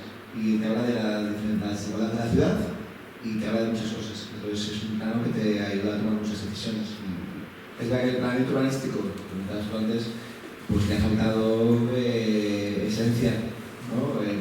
Ideas, está bien pensado, y ya luego, porque de hecho yo tengo la teoría, y ya vamos a meternos en faena, de hay que cambiar el planeamiento urbanístico, hay que cambiar el del suelo, pero profundamente, digamos, yo desde que acabé la carrera lo dice todo el mundo, así que yo lo repito, y allá lo he aprendido y es verdad. Y hay que, creo que tenemos que convertir los planes urbanísticos en planes estratégicos de ciudad, hechos por diseñadores, que pueden ser geógrafos o pueden ser equipos transdisciplinares como suelen ser, y cuando acabamos le damos esto a un abogado que haga las leyes lo que quiera, pero o sea, que nos dejen en paz con esos tochos que, o sea, quiero decir, nos hemos convertido todos en abogados para poder hacer urbanismo. No sentido. De hecho, nosotros trabajamos con un estudio que lleva trabajando 40 años en planeamiento urbanístico, y este tipo, Jesús Rueda, un hombre fuera de serie, habla como si fuese una máquina, es un abogado. O sea, y ya tengo que naturalizar eso, entonces ya se ha olvidado de lo que era la ciudad. Y esto no puede ser, ¿no? Y entonces, en ese sentido, totalmente de acuerdo. Y entonces le decía que efectivamente hemos usado estas herramientas para ello. Iba a decir algo más, pero ya... Bueno, por dar también otro punto, ¿no? Porque es una palabra como sonido. Y me he acordado de la palabra greenwashing, ¿no? Que es como, pero no hay negativo, o sea, no hay el contrario positivo. No sé si lo sabéis. En vez de greenwashing, el green bueno. O sea, no hay washing, que de verdad no existe el positivo, ¿no? Y entonces yo quería recomendaros un libro que no son los 7 pecados capitales, sino que es Historia medioambiental de la arquitectura, de Eduardo Prieto, que lo comentábamos antes, o el cambio climático de Estela, ¿no? O sea, yo creo que hay información en positivo, que no haya un palabra como ecopostureo, que podría ser, pues, buenas prácticas. A mí me gusta mucho, cuando haces pedagogía, hablar con buenas prácticas. Y tampoco vamos a hacer una segunda parte propuesta con buenas prácticas, no hablar en vacío. Creo que además los arquitectos en general hablamos mejor cuando tenemos una obra detrás que está bien solucionada. Si es posible en el lugar donde estamos hablando, ¿no? Sí, seguro que entre todos aquí podemos poner una buena práctica cada uno de todos los temas que estáis sacando. Y eso es muy valioso. Y si queréis una mala también, ¿no? Pero si no nos quedamos solo con la parte negativa, que no me... O sea, yo me gusta más la seducción que dice esto, ¿no? Traer hacia lo positivo que hay. Y creo que hay mucho. Y luego, por otro lado, hay una expo ahora en la Fundación ICO que se llama Amaneceres Domésticos, que son de planes de vivienda en Europa y en España también, sobre siete categorías diferentes, o sea, la de sostenibilidad, utilización de recursos, no sé qué, 7 categorías. Y yo he estudiado, hay una parte que he estudiado el modelo de gestión, público-privado, privado 100%, público. Y es alucinante porque digo, esto es un concurso privado. Un parque urbano, ahora en Milán, hemos estado una semana en Milán viendo la Isola, todo el distrito de la Isola, que es todo, el suelo es privado, porque es un parque, pero el suelo es privado. Entonces, viendo esta exposición, si vais, están muy bien los proyectos, no sé qué, está muy bonita la exposición, pero a mí lo que me llamó la atención fueron los modelos de gestión. Hay proyectos públicos que no han salido a concurso, pero ha hecho la propia administración, alucinante. Proyectos que ha sacado a concurso la administración para que luego la explotación sea privada, pero el proyecto sigue siendo público. O sea, modelos a los que yo no estoy acostumbrado. Es verdad que no hay muchos casos españoles, hay 3 o 4 en Cataluña, uno en Mallorca, y ya, los otros 20 y tantos son europeos, pero creo que hay muchas buenas prácticas y creo que también, por poner en positivo, deberíamos quizá en una segunda parte eso, hablar de buenas prácticas, muy inspirador. Y hay una cuestión, y creo que a veces practicamos el juego de echar balones fuera. Es un poquito polémico, ¿no? Pero hablamos, no hay que cambiar el Estado, hay que cambiar la ley de las comunidades autónomas. Y yo me pregunto, ¿algo impide que un planeamiento municipal implante criterios de sostenibilidad y de bioclimática? Nada lo impide. O sea, y yo creo que es un error de concepto pensar a priori que eso va a tener un sobrecoste. No tiene por qué tenerlo. Es como la accesibilidad universal. Si la tengo que meter con calzador, después me va a suponer un sobrecoste. Si la considero inicialmente dentro de mis axiomas de partida, no tiene por qué tener un sobrecoste, o por lo menos un sobrecoste relevante. Entonces con esto pasa lo mismo. Desde luego para mí la legislación de Estado no me va a resolver nada. Yo siento decirlo porque Sí, el tema de la unidad de los planes, pero bueno, si al final el Estado pues, me regula la participación pública en la pluralidad, la reserva de vivienda, y me está diciendo cómo valer el suelo en caso de expropiación, pero poco más. El urbanismo ya es una competencia autonómica, entonces me preocupa más la legislación autonómica. Y hablaba Pilar de la ley Suma y tal. Son parches, son pequeños arreglos que hacen una ley ya casi Frankenstein, ¿no? Que la vamos tocando e intentando a ver si el pobre sobrevive y va respondiendo a las necesidades, pero yo creo que hace falta una enmienda a la totalidad. O sea, el problema aquí parte de que vamos siguiendo un modelo legislativo que fue buenísimo en su día, desde la ley 56, la ley 76, pero ahora estamos hablando de otras cosas, estamos hablando de que esas rigideces tan tremendas, esa preocupación por el urbanismo legal, por los estándares, por la distribución de cargas de beneficios, haga un resultado de una mala ciudad. Entonces, yo creo que hay que hacer una enmienda de totalidad y que las leyes deben plantear unos principios totalmente distintos. Que por supuesto tendrán que tener aspectos cuantitativos, pues seguramente sí, ¿no? Pero esa obsesión, ese aspecto que lo nuclear de las leyes es estándares, cantidad de zonas verdes, cantidad de equipamientos, cantidad de no sé qué, cantidad de no sé cuál. No sé, hay cosas importantísimas que nos estamos dejando en el camino, ¿no? Por poner ejemplos concretos, ¿no? No sé si buenas prácticas, no sé si las tengo, pero yo hago la pregunta y luego buscar unas buenas, ¿no? Pero bioclimatismo, ¿no? Hablando de está el pasivo, pero también está el activo y que está ahí, siempre hay que gastar algo de energía, ¿no? Es inevitable, es algo que nos pasa fijados y igual no tiene sentido, ¿no? O sea, tiene sentido, o más bien al revés, es que no tiene sentido poner un estándar obligatorio de que todo edificio nuevo que se construya en este país tenga un máximo de gasto energético de energía no renovable. ¿No creéis que eso deberíamos autoimponerlo como sociedad? Y entonces sí, estoy poniendo normas y además numéricas. ¿No creéis que, o sea, mañana yo me hago una casa o hago un bloque de viviendas con la norma de edificación, pero creo que ya hemos superado eso? O sea, cualquier edificio que se construya a día de hoy debería ser de energía casi nula, o sea, dentro de sus posibilidades. Entonces, hay que ver económicamente hasta dónde es razonable. Sabemos que a día de hoy, con distintos mecanismos, podemos incluso esas inversiones iniciales recuperarlas con el coste de la energía que tenemos. No puede ser que se esté construyendo aún con hay viviendas que se construyen a día de hoy que gastan una cantidad de gas brutal y que no hay alternativas, ¿no? Entonces, nos autoponemos, yo diría que sí. Y de hecho, las placas solares en España, el tema este de la solar térmica que se impuso, pues bueno, un poco fracaso, pero un empujón que dijeron, hay que ponerse con esto. Yo creo que hay más en las que sí como sociedad tenemos que autoliderarnos. Y creo que en este sentido, igual a lo del inicio, la dictadura de la mayoría, ¿no? La democracia, a veces es muy práctica y bueno, pues creo que el gobierno va a acabar haciéndolo. El gobierno actual pues tiene teóricamente, ¿no? Tiene un ministerio de transición energética y tiene una política energética teóricamente activa y un poco radical en ese aspecto, y si ese gobierno teóricamente va a acabar imponiendo que toda nueva edificación vaya a tener unos estándares energéticos muy exigentes. Y yo me parece bien, que a mucha gente le va a parecer bien, pero yo creo que ese número es positivo. Entonces estoy viendo en contra de más que habéis dicho, porque creo que hace falta. Yo, una cuestión.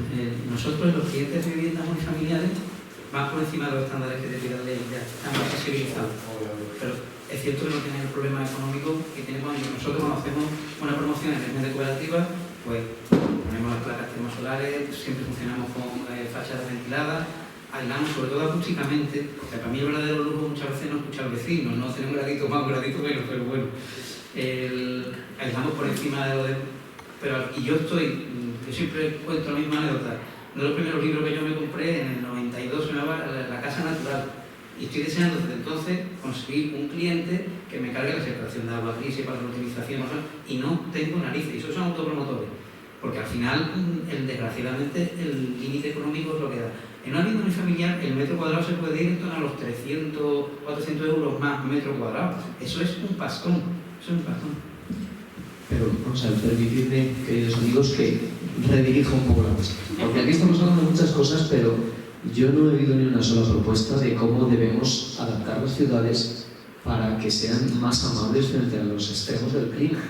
Y me gustaría escuchar hablar de ciudades impermeables, porque nuestras ciudades son impermeables, donde todo está revestido de asfalto y de pavimentos impermeables, que al final son un espejo para el sol, ¿no? Y que generan unas condiciones climáticas que no solo atemperan los extremos del clima, sino que lo agravan. O sea, entramos a la ciudad y resulta que tenemos 3 grados más que si nos salimos a las afueras. Y eso hay que hacer acciones concretas, que tenemos que empezar a contemplar ya en los planes. Y los planes pasan olímpicamente de eso, porque estamos tan preocupados por el sufrimiento que genera atender 20.000 informes sectoriales de la Confederación de no sé qué y no sé cuántos, que a nadie le queda energía. Y luego la sociedad tampoco está dispuesta a pagar por ello. Porque claro, eso requiere tiempo, requiere dedicación, y no es un valor que hoy esté encima de la mesa. Yo creo que los colectivos como el que representamos aquí debemos hacer una labor pedagógica de trasladar a la clase política lo importante que es esto. Y que se pueden hacer ciudades amables.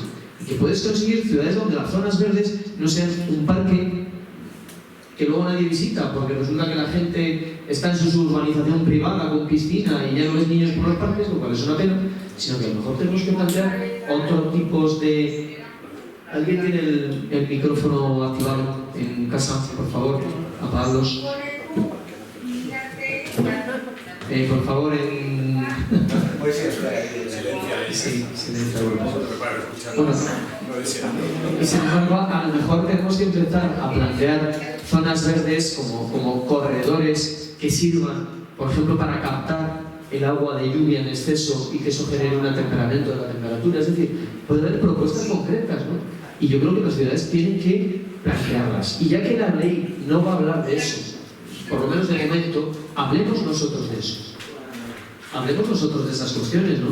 Y empecemos a pedir, los que tienen la capacidad, o los que, porque nosotros, bueno, somos un colectivo, pero llegamos donde llegamos, ¿no? A mí me gustaría que también la clase política empezara a haber preocupación por estos temas, ¿no? Y cuando estén los planes generales se les empiece a pedir preocupación por estas cuestiones, ¿no? Evidentemente, a ciudad más grande, problema más grande. En Madrid este problema es brutal. En Cuenca no es tan grande, ¿no? Pero a nuestra escala, pues también podemos plantear determinadas cuestiones, ¿no? Entonces me gustaría escucharos hablar más de este tema. Yo creo que las agendas urbanas van por ahí. O sea, un tema... Que es políticamente más correcto hablar del otro, que de depurador. La sensibilidad, por supuesto, que existe, como para que no exista. Pero estarán demandados esos pueblos, ¿no? Estarán demandados. Bueno, no. Por malversación. No. Eso era dentro de la novela. Es un delito ambiental, ¿no? Es un delito ambiental. Lo digo porque es un delito ambiental denunciable. Hay muchos, yo creo que escuché unos 800 pueblos o algo así en España, creo que hay. Yo solo reconozco también. Muchísimos más, seguro. Otro elemento más que me gustaría para responder a tu pregunta. Algún tipo, en algunos sitios existe favorecer o impulsar lo que son comunidades o cooperativas energéticas. O sea, es decir, que la electricidad o la que se genere en un barrio, porque ya no solo dependa exclusivamente de las empresas suministradoras, eso tiene muchas trabas porque no dejan de ser un gran lobby. Uno de los problemas que tenemos con la gestión del agua, para mí es el contrario al que tenemos con la electricidad.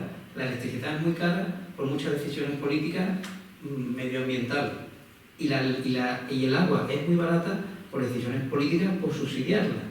Al ser el agua un recurso tan barato no nos preocupamos de ella. Si el agua fuese más cara nos preocuparíamos de ella y empezaríamos a implementar todo este tipo de sistemas que tenemos aquí.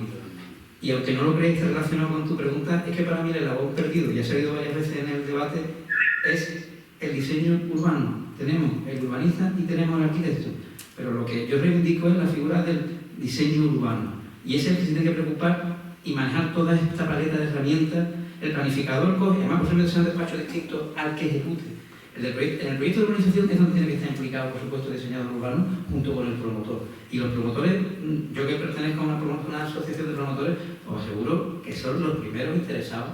En la figura del promotor nos podemos olvidar ya de esa que teníamos grabada del 2007. Son personas muy profesionales, muy preocupadas y si además que se juegan su dinero. Y si saben de esta sensibilidad, pues claro, algunos por creencia y otros porque es por vender, pero sí están en ello. Sí, eso es lo que hemos dicho antes. Yo, mi visión es la misma. O sea, aquí todo el mundo está ya en esa línea de actuación. Las administraciones públicas, por supuesto, con los recursos que muchas veces, la falta de recursos que tienen, pues les dificulta, ¿no?, a la administración tomar o ejecutar ciertas acciones.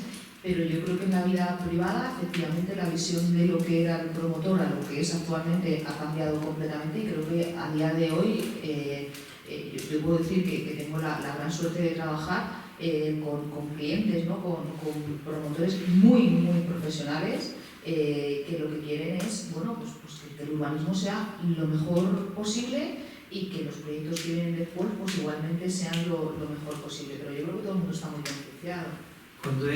Casi os lanzo la pregunta porque lo he escuchado por primera vez hace poco. Cuando hablamos del precio de la electricidad, sabéis que un sobrecosto lo tiene precisamente por el mercado de emisiones de CO2, etcétera, etcétera. He escuchado que se va a crear un mercado similar para el tema de la edificación, precisamente para fomentar el consumo cero de residuos. Si alguien sabe algo, yo agradecería que me lo...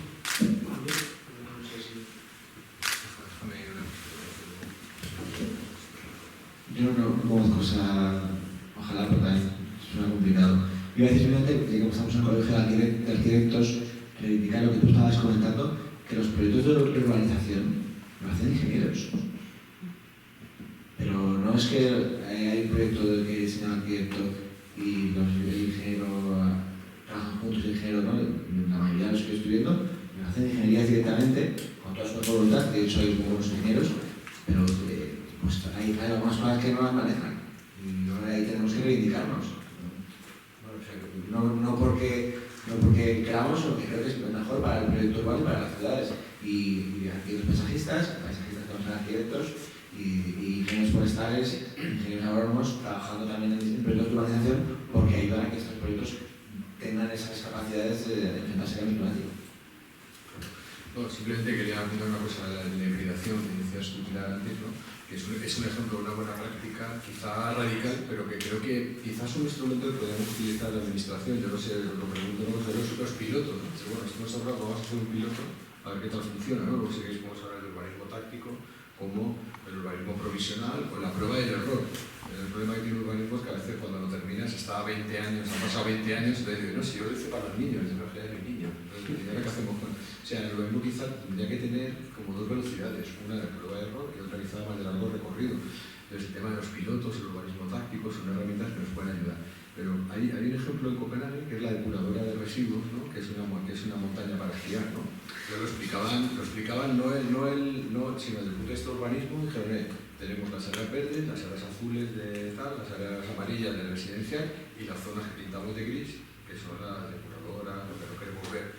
¿Por qué no podríamos pintarlas también de verde? ¿No? ¿Por qué no podría ser una depuradora un lugar donde se vaya a esquiar? Entonces han hecho pues una depuradora que el humo que echa es vapor de agua, por lo cual hay una tecnología implicada, etcétera, pero es un parque que va la gente allí, por lo cual el tema de los usos, claro, eso me imagino que depende de una administración que tenga la capacidad de aprobar una hibridación de ese tipo, pero lo noto como caso extremo, porque a lo mejor lo que tú estás diciendo no es tan extremo. Parque logístico, quizá con una zona de amortiguación, ¿cómo es ese parque logístico? A lo mejor está semienterrado de 2 metros y una cubierta verde, con lo cual cumple lo que tú dices, con lo cual también es un parque logístico. Es un tema de creatividad al final, ¿no? Yo siempre que cito a Linda Tato, profesora en Harvard, pero que tiene estudio en Madrid, ecosistema urbano, un estudio pionero en estas cuestiones, que siempre es muy positiva, ¿no? Y apela siempre a la creatividad, pero no a la creatividad del folio en blanco, no a la creatividad en la legislación, a la creatividad en la interpretación de las leyes, a la creatividad en la persona, en el modelo de gestión. O sea, no a la creatividad tonta de coger un boli y pintar en un papel, ¿no? Que esa me parece que no tiene tanto valor como la otra, ¿no? Los abogados no suelen ser muy creativos. Pues habrá que... Depende. Bueno, son muy creativos, de hecho. Son muy creativos. Bueno, sí, pero no por ahí. Me creo que estaba dando la tercera diciendo que no, porque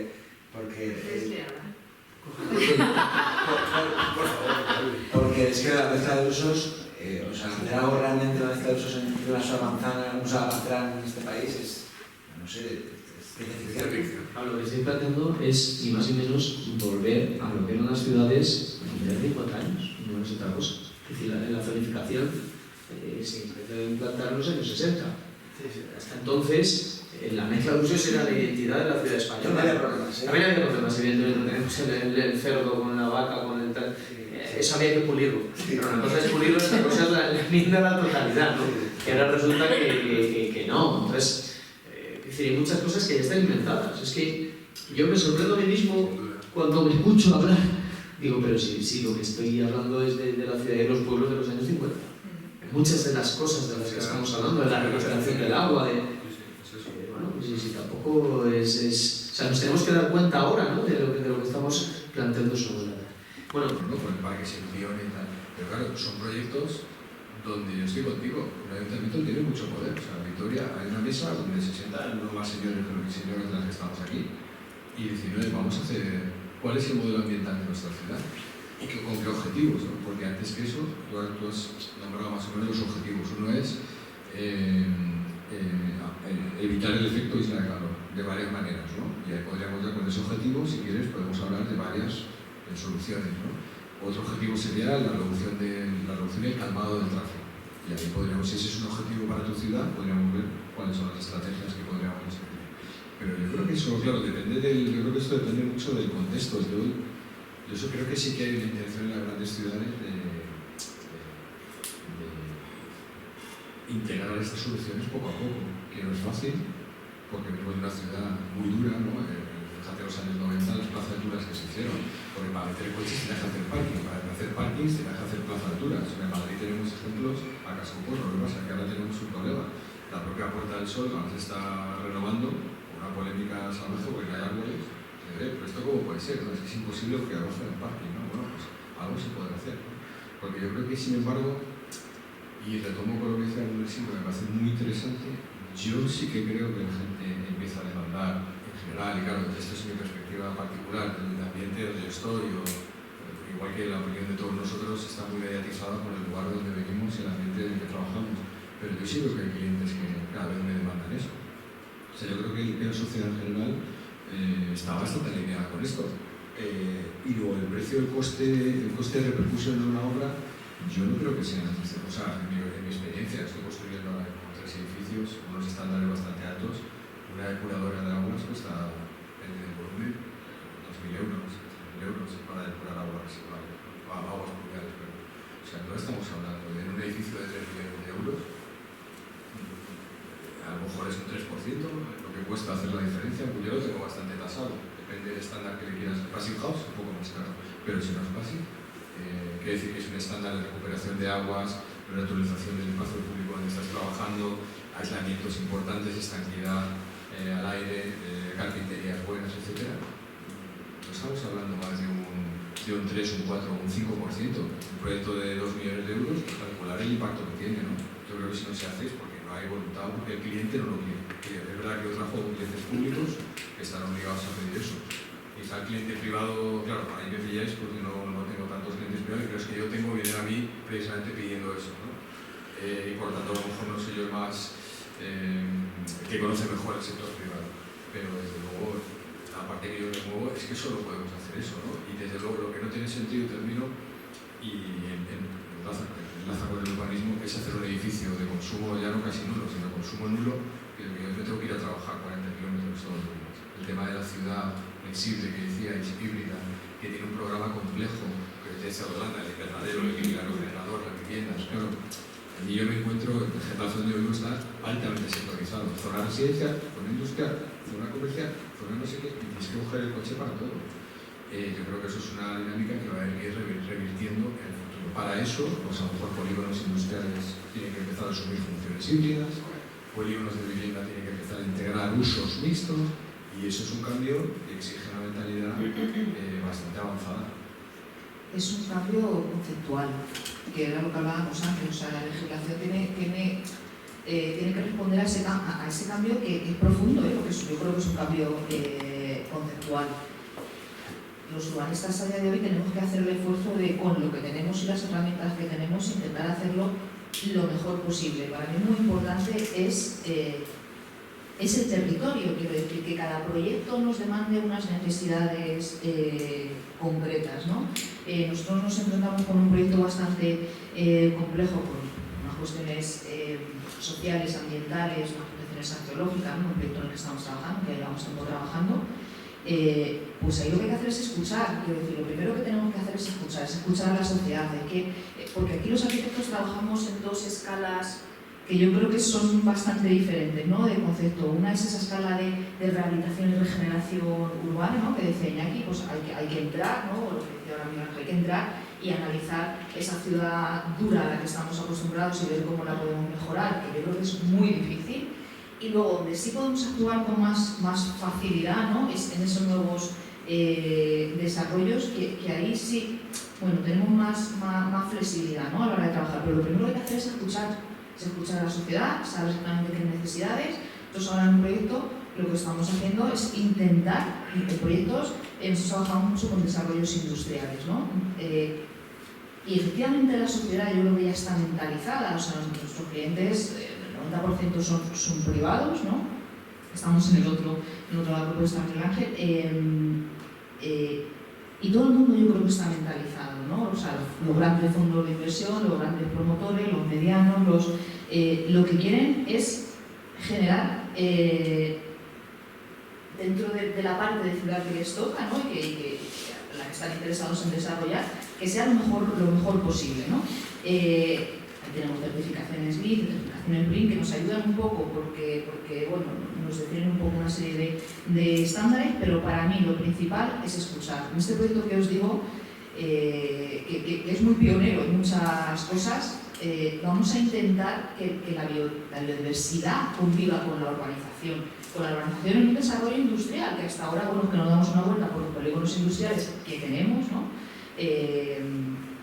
No son duros, o sea, son desagradables, o sea, es desagradable ir a trabajar a ese polígono industrial hasta el que ahora estamos acostumbrados.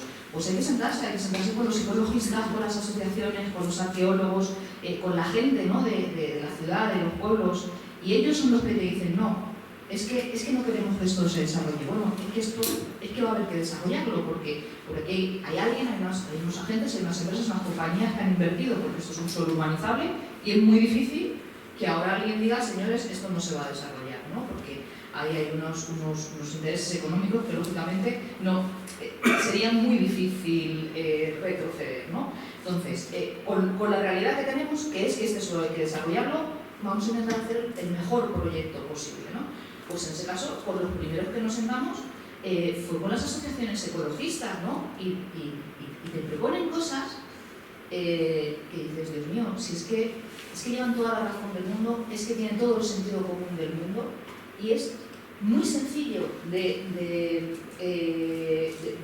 hacerlo convivir, ¿no? con el urbanismo y con los usos industriales. Simplemente hay que hacer un trabajo de equipo. Pues en este caso concreto, que además esto es Madrid y las zonas verdes, eliminaron las cesiones o los estándares de zonas verdes y de equipamientos en los desarrollos industriales, con una modificación de 2011, pues aquí llevamos una gran área de zonas verdes, que lo que vamos a hacer es intentar que el entorno que tenemos, con unos valores naturales y ambientales muy potentes, que se queden dentro del ámbito. No planteamos un parque urbano, ¿no? Ni urbano, ni periurbano, ni un jardín, No. Aquí estamos hablando de una zona de espartal, con unos valores ecológicos que son los que tienen, una zona de jabonar, ¿no? Y eso es lo que va a ser nuestra zona verde, ¿no? Asociada a una vía pecuaria, a un arroyo. Pues ¿por qué no? ¿Por qué no podemos hacer convivir esos valores y fomentarlos y materializarlos y que la gente experimente allí y que conviva, ¿no? Que conviva con esos valores? Pues yo creo que al final el urbanismo tiene que tender a eso. Mientras no nos impongan ciertas cosas, pues tendremos esa flexibilidad de poder proponer. Pero sí que lo tenemos que hacer, ¿no? El tema del agua, de que esas zonas verdes se conviertan en grandes balsas de recuperación del agua, porque a lo mejor eso es más viable que el 50% de las parcelas privadas y de que todo el suelo público sea un suelo permeable. Porque luego nos enfrentamos a cuestiones técnicas de, bueno, es que hay que cimentar, es que el agua, es que esto es un problema, que, bueno, pues a lo mejor es que el agua, o sea, no hay que recogerlo en las parcelas privadas, a lo mejor es que tenemos que tener unas grandes balsas para recoger esa zona verde con una serie de tratamientos.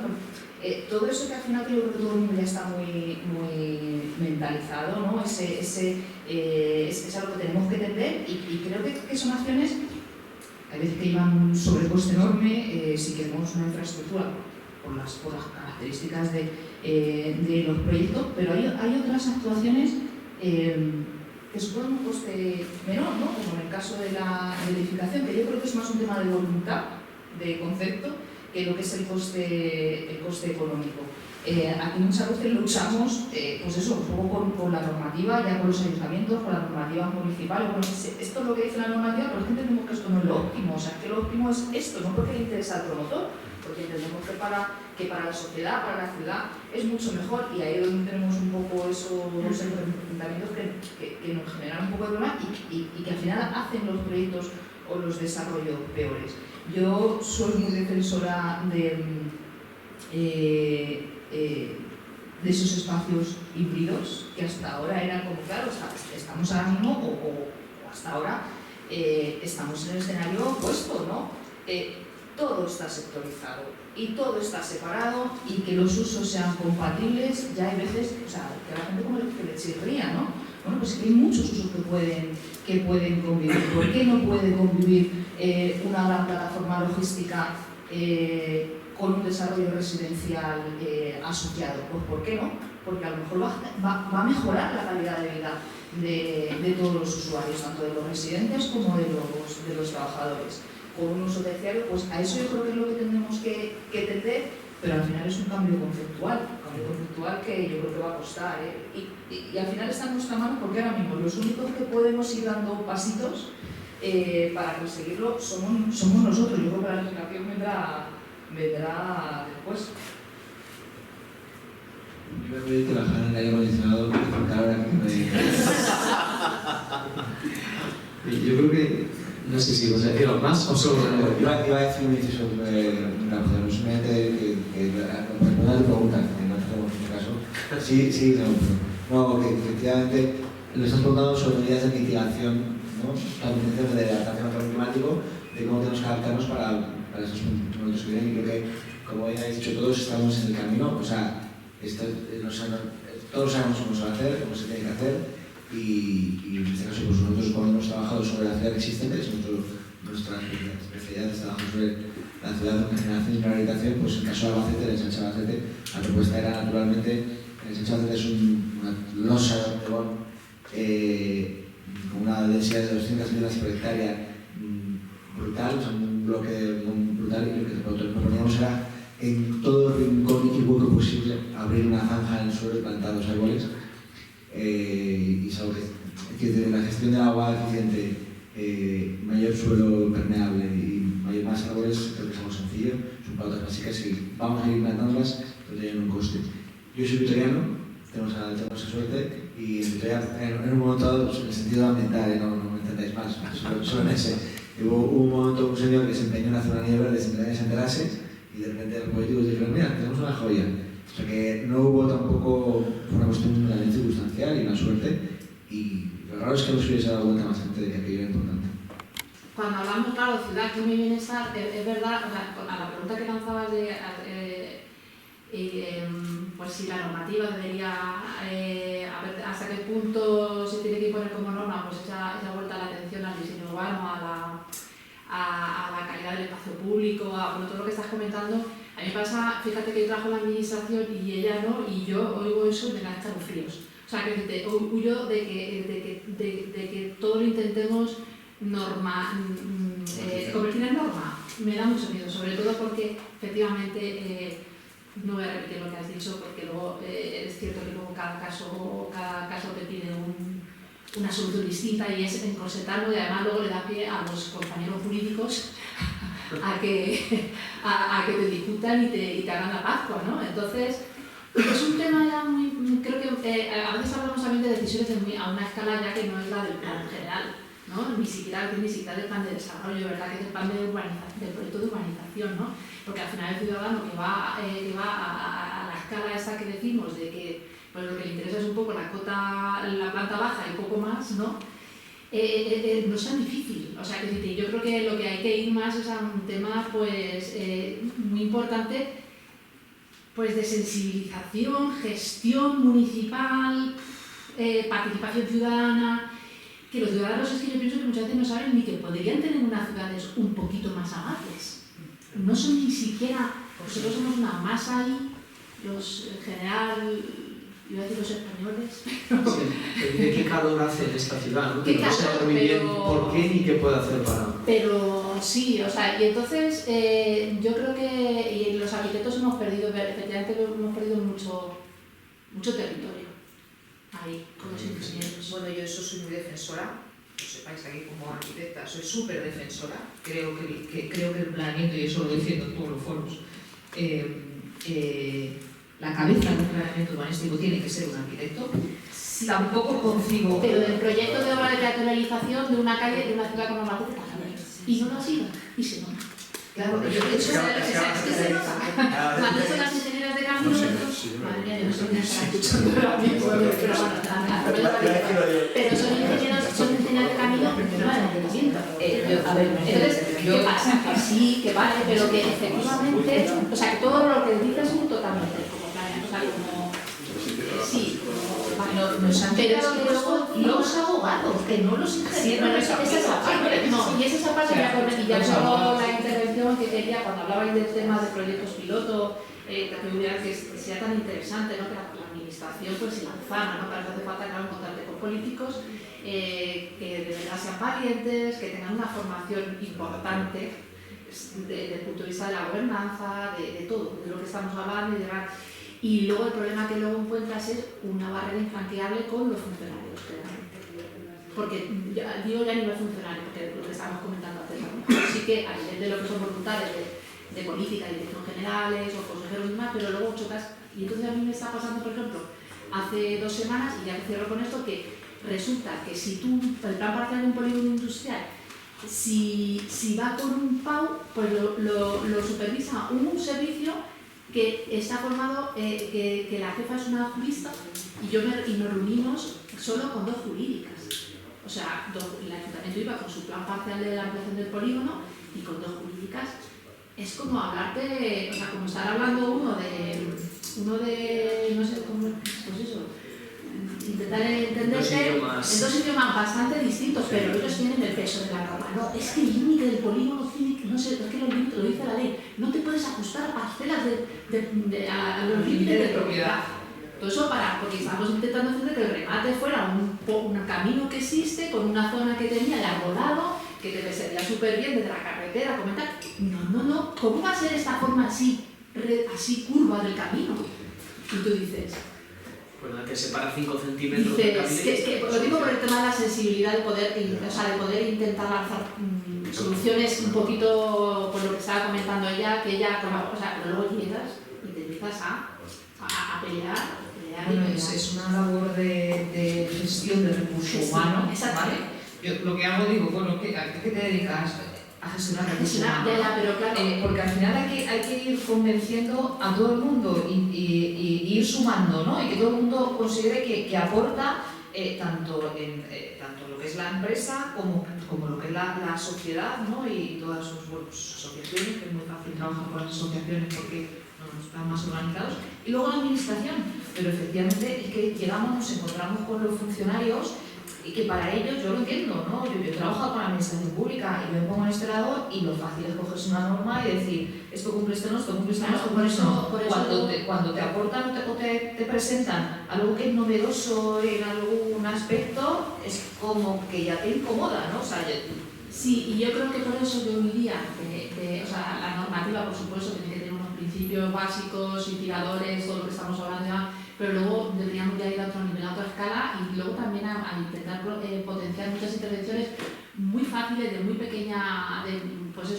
un urbanismo y sobre todo porque hay que tener en cuenta que lo que estamos hablando sobre todo es de aumentar el bienestar en las ciudades ya construidas, que poco desarrollo efectivamente vamos. Entonces es que tenemos y que tienen que ser efectivamente unas buenas prácticas, que los ayuntamientos sepan que se puede hacer de otra manera las cosas, porque muchas veces no lo saben.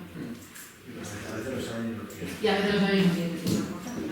Hay que que hacer mucha pedagogía. Sí, sí. Nosotros estamos en el Teatro de Madrid, yo participo en un grupo de formación, o sea, donde son otros funcionarios, son funcionarios que enseñan a funcionarios cómo funcionan sus departamentos. Es un trabajo de Marco Rajoy. El de urbanismo le explica al de no sé dónde, al de obras públicas, que la acera no sé qué es, y el otro dice, pues no tiene ni idea. Tal. Y luego ha metido un grupo de funcionarios de diferentes departamentos, y luego hay 5 o 6 profesionales que estamos haciendo obras que ponen en práctica cuestiones que son transversales a todos, ¿no?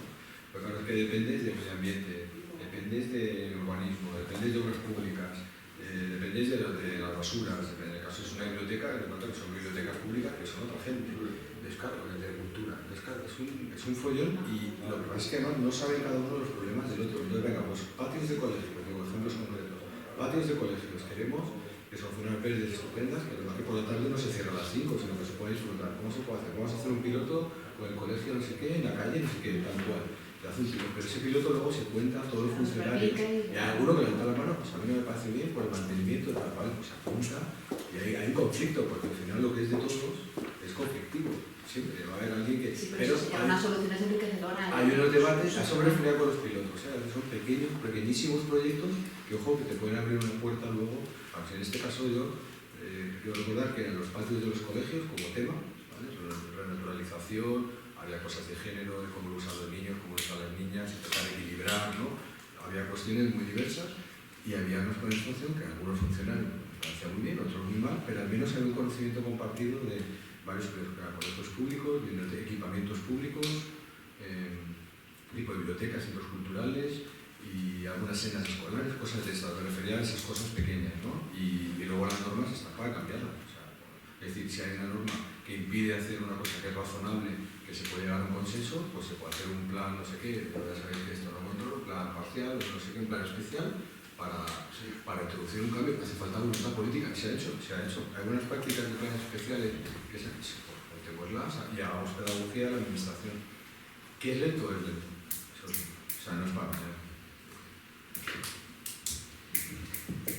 Bueno, pues si no hay ninguna intervención más, hemos cumplido rigurosamente las 2 horas comprometidas, y nada, agradecer a la Demarcación de Cuenca, al Colegio de Arquitectos, que haya acogido este tercer debate del ciclo, y bueno, esperemos que, pues, puntuales a la cita dentro de 6 meses en la Demarcación de Guadalajara, pues podamos seguir debatiendo sobre los temas que en ese momento entendamos de mayor interés. Muchas gracias.